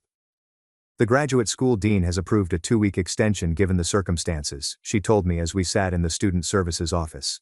And the IT department believes they may be able to recover your files from the hard drive, which seems intact despite the external damage. I do not know how to thank you, I murmured, overcome by her kindness. You do not need to thank me, she said firmly. This is what academic communities are meant to do. Assist one another. What occurred to you is outrageous, and ensuring you can do your work despite it is the bare minimum we can provide. Her remarks hit a deep chord. Support, community, concepts so different to my family's experience that they appeared practically mythological. Yet here they were, providing actual assistance when I most needed it. By late afternoon, the immediate issue was resolved. My wound was treated, a police report was filed, temporary housing was provided, and academic arrangements were made. The IT department had grabbed my laptop and promised to try data recovery overnight. I was told to relax and follow concussion protocol, which included no reading or screen time for at least 24 hours. As Dr. Halverson led me to my temporary housing, she offered a question that caught me off guard. Elise, is this the first time your father has used physical violence against you? Yes, I responded angrily. The emotional abuse has been constant, but this was the first physical attack. She nodded carefully. I suspected as much based on your research focus. Many family psychology scholars are drawn to the field because of personal experience. Her insight was frightening yet validating. Is it so obvious? Only to someone familiar with the patterns, she informed me. Your understanding of family dynamics has always been extraordinarily nuanced for someone your age. Now I understand why. We arrived at the apartment complex, and she assisted me in settling into the plain but pleasant emergency housing unit. Before leaving, she left a business card on the counter. This is the contact information for the University Counseling Center, she told me. They have crisis counselors on call 24 hours a day. Please consider phoning them. What you have gone through is distressing, and processing it with expert help might be useful. After she departed, I sat on the edge of the foreign bed, drained both physically and emotionally. The day's events were bizarre and intense, like something out of a dream. My head throbbed despite the pain medicine, and my thoughts kept returning to the moment when metal and plastic collided with bone, when blood poured down my face as my mother smiled. I took up Dr. Halverson's card and the phone. Some burdens were too enormous to bear alone. The next morning, a university IT worker knocked on my door, holding a small external hard disk. We were able to recover most of your files, he explained. Despite the laptop's damage, the hard disk remained amazingly intact. We've transferred everything to this external drive. I accepted it with trembling hands caused by a combination of medication, tiredness, and deep relief. Thank you. You have no idea what this means. Just doing my job, he said, smiling. The tech department wishes you a speedy recovery. After he went, I connected the drive to the loaner laptop given by Student Services. There was my thesis, complete with the exception of the final few modifications I had made the morning of the incident. This was a miracle given what could have happened. Despite the concussion protocol's warning against screen time, I spent the next several hours finishing the final formatting and changes.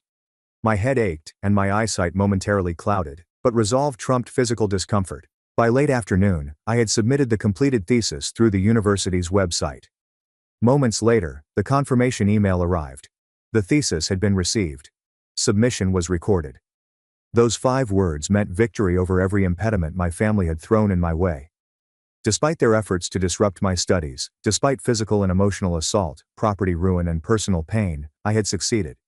The thesis was submitted. The degree requirements would be completed. The future they said I didn't deserve remained mine to claim. As I closed the laptop, a powerful realization came over me. Instead of supporting me, the relatives who should have stood by my side attempted to ruin me. However, their hostility had molded the toughness that enabled me to overcome the harm they caused. The ultimate response to their hostility was not hatred or retribution, but accomplishment on my own terms. With that in mind, I called the university's legal office to inquire about seeking a restraining order. To remove any prospect of return, several bridges had to be burned down rather than simply crossed. My parents had made their decision. Now I was creating mine. The physical healing process began with 4 stitches above my right temple. The wound healed beautifully, leaving a little scar that would diminish but never totally disappear. In some ways, it seemed appropriate, a permanent visible reminder of the moment that severed my final link to my family of origin. The concussion symptoms lasted nearly 3 weeks. Headache, sensitivity to light, and occasional dizziness, but progressively faded as my brain healed from the blow. University Health Services followed my progress with weekly appointments, and the campus counseling facility became a fixture in my schedule, with twice-weekly sessions that helped me process not only the assault but also the years of emotional abuse that preceded it. My thesis defense was postponed by a month to allow for my rehabilitation. When the big day arrived, I stood in front of my committee with the confidence that comes from having survived the worst and still going on. The questions were hard but fair, and my solutions were clear and well-reasoned. At the end, Dr. Halverson declared what I had barely dared to hope for. Highest honors. A unanimous decision. Those remarks echoed in my thoughts as I strolled across campus later. Highest accolades. After all, I hadn't just succeeded, I had excelled. The approval was nice, but more essential was the internal knowledge that I had overcome enormous challenges. No external acknowledgement could compare to the strength I discovered within myself. The restraining order against my parents was obtained uncontested. They did not attend the court, instead issuing a brief statement through their lawyer alleging that I was always prone to hyperbole and attention-seeking conduct. The judge evaluated the medical evidence, police report, and images of my injury before ruling their answer, concerning in its dismissiveness of documented assault. The order was approved for the maximum term, with the option to extend it if needed. As spring gave way to summer, the university delivered some surprising news.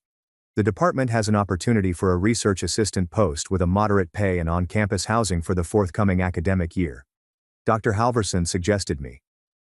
Your thesis has attracted the attention of several faculty members, she noted when we met to discuss the chance. The interplay of family dynamics, educational resilience, and first-generation student experiences is becoming more relevant to our institutional aims. We'd like you to continue and develop this research. The post would allow me to stay in the academic setting where I had found support and purpose, while also putting my independence on a stronger footing. I agreed immediately.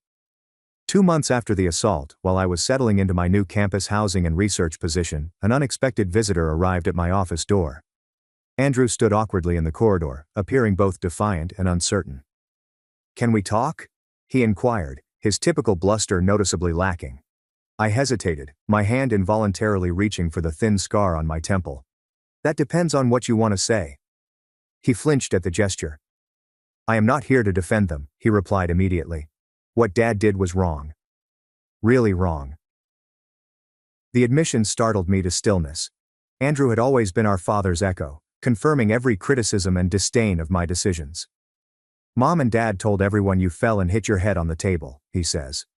"But I noticed the broken laptop. I know what happened. and you are only now accepting it, 2 months later. He looked down. I should have said something that day. Should have stopped him or aided you later. I realized the apology was implicit rather than direct, which was typical of my family's emotional constipation in communication. Nonetheless, it marked a considerable shift from our previous dynamic. "Why are you here, Andrew?" I asked directly. "I got you something," he explained, reaching inside his jacket pocket. He produced a tiny box and placed it on my desk. To replace what was broken. Inside was a brand new laptop that was far superior to the destroyed second-hand model. The gesture was both touching and insufficient, a tangible answer to a deeply rooted issue. "Thank you," I replied thoughtfully. "But a laptop does not fix what happened." "I know," he confessed. "Nothing actually solves it. Dad had crossed a line that day. Mom too had a reaction." He paused, appearing to struggle with his next words. "I've been thinking a lot about how they treated you compared to me, how they always made your accomplishments appear insignificant while applauding me for trivial matters. It was unfair." Andrew's recognition was seismic. He had benefited throughout his life from the unequal allocation of parental approval. Recognizing it needed a level of self-reflection that I did not believe he was capable of. "No, it was not fair," I acknowledged. "But it shaped who I am. For better or worse." "Mostly better looks," he observed, looking around my university office with apparent adoration. "You made it despite them. Maybe even because of them, in some strange way." His insight startled me. Maybe he was more insightful than I gave him credit for. "Will you stay in touch?" he inquired as he prepared to depart. "Not with them. Only with me. I would like to know how you're doing." I seriously evaluated the request.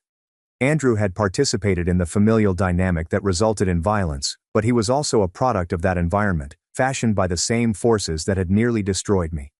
"We can try," I said hesitantly. It was a little but substantial opening. The capacity to deliberately reconstruct family connections on my own terms gave me a new level of power. As my research position became more permanent, I started combining my personal experiences into outreach initiatives for first-generation college students from disadvantaged families. Without disclosing the exact trauma, I was able to connect with students who were suffering comparable challenges: parental rejection, a lack of support, and deliberate undermining of academic ambitions. "Family resistance to your education often says more about their insecurities than your choices," I would tell these youngsters. "Your pursuit of knowledge threatens the status quo, challenges their worldview, and sometimes highlights opportunities they never had, or choices they regret not making." This approach enabled many students to depersonalize their objections, viewing it as a systemic issue rather than a personal failure. The opportunity to use my unpleasant experiences to help others became the most unexpected gift of my trip. 1 year after the assault, I was invited to present my study at a national conference on educational equity. Standing at the stage in front of hundreds of educators and scholars, I felt a deep sense of validation. My father's attempt to discourage me had resulted in professional recognition, meaningful work, and a community that appreciated precisely what my family had discarded. Educational resilience is not just about academic persistence despite socioeconomic barriers, I explained during my presentation. It is also about retaining self-belief when those who should be your strongest supporters turn out to be your biggest impediments. For many first-generation students, the most significant accomplishment is not the degree itself, but the psychological stamina required to seek it in the face of deliberate discouragement from those whose praise they most crave. The subsequent standing ovation was gratifying, but the true prize came during the networking session that followed, when student after student approached me to express how my framework had helped them comprehend their own family dynamics. I had translated personal suffering into professional insight that could help others. There could be no greater victory over the story that my parents had attempted to impose. As for my parents, the distance I kept proved to be the healthiest option. Andrew's occasional updates suggested that they had not modified their stance, characterizing the assault as a misunderstanding and portraying themselves as victims of an ungrateful daughter.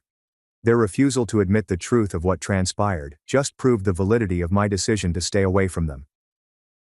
The most profound realization came gradually, through both professional research and personal reflection. Their treatment of me had never been about me at all. My father's fury, my mother's enabling, and my brother's initial involvement were all the result of their own limitations, anxieties, and unrealized potential. Understanding this did not explain their actions, but it did relieve me of the burden of wondering what I could have done better to gain their acceptance. Nothing. The answer was nothing. because their condemnation was never based on my decisions or achievements. It was about how those accomplishments reflected back on them, about their own lives. My achievement became a mirror they couldn't bear to look at, so they attempted to break it instead. In breaking away, I discovered the freedom to define family on my own terms. Colleagues who helped me through a crisis. Students who shared their comparable experiences. Mentors who saw my potential when my parents did not. These individuals became my chosen family. Connected not by blood, but by mutual respect, shared beliefs, and genuine concern for one another's well-being. 2 years after the laptop incident, I stood in my new apartment, hanging a framed copy of my master's degree on the wall. The little scar on my temple had faded into a thin silver line that could only be seen if you knew where to look. Like so many other parts of that day, it had faded, but not vanished, blending into who I had become rather than defining me. My phone rang with a message from Dr. Halverson. The curriculum committee has approved your planned course on family dynamics and educational resilience for next semester. Congratulations, Professor Morgan. I smiled at the title, Professor Morgan. My father had declared that I didn't deserve my future, but it was now unquestionably mine. Not despite his cruelty, but because of how it shaped me. Every challenge they threw at me only increased my determination. Every dismissal had fueled my desire. The most profound lesson of my experience was not about familial trauma or intellectual perseverance, though both were important. The underlying truth was about the human ability to turn pain into purpose, to convert rejection into the gold of self-actualization. We have no control over the families we are born into, but we can choose who we become, and the families we establish for ourselves. Have you ever had to deal with opposition from those who should have backed you? How did you find the confidence to pursue your dreams despite their discouragement? Thank you for listening. Take care. Good luck. Perhaps listening to today's story has prompted you to ask new questions or recalled old recollections. Every day on Reddit, new experiences and moments spark new tales, which connect us all. Everyone's life journey is unique, and we all try to interpret the world in our own manner. These moments serve as a reminder that we are all human, sometimes happy, sometimes sad, and always learning new things. If you loved this article, please share it with your friends. Your views and feedback are always valuable to us because they inspire us to create even better material. Every tale has a distinct perspective, and our goal is to comprehend everyone's point of view in order to create diverse and relatable material. Stories like these remind us that everyone's journey through life is unique, and hearing other people's stories teaches us new things. You can also share your own experiences with us. We value your experiences as well. If you enjoyed this video, please provide feedback. We strive to generate content that always brightens your mind and inspires you with fresh thoughts. If you've seen this video before, your feedback is still valuable. Every piece of input helps us enhance our material and provide our readers with a different viewpoint. Today, what we witnessed was only a fraction of the numerous stories shared on Reddit and around the world. It's a reminder that we all try to comprehend life by sharing our experiences with one another. This film is only one example of how we use storytelling to connect with others and learn about various aspects of life. We aim to continue sharing stories that will help us all learn and grow together. Thank you for your time, and please keep a lookout for more stories coming soon. If you haven't already, please like and follow for more great material. Your sponsorship keeps us running, and we will continue to bring you thought-provoking and touching tales. Until next time, take care and remain curious.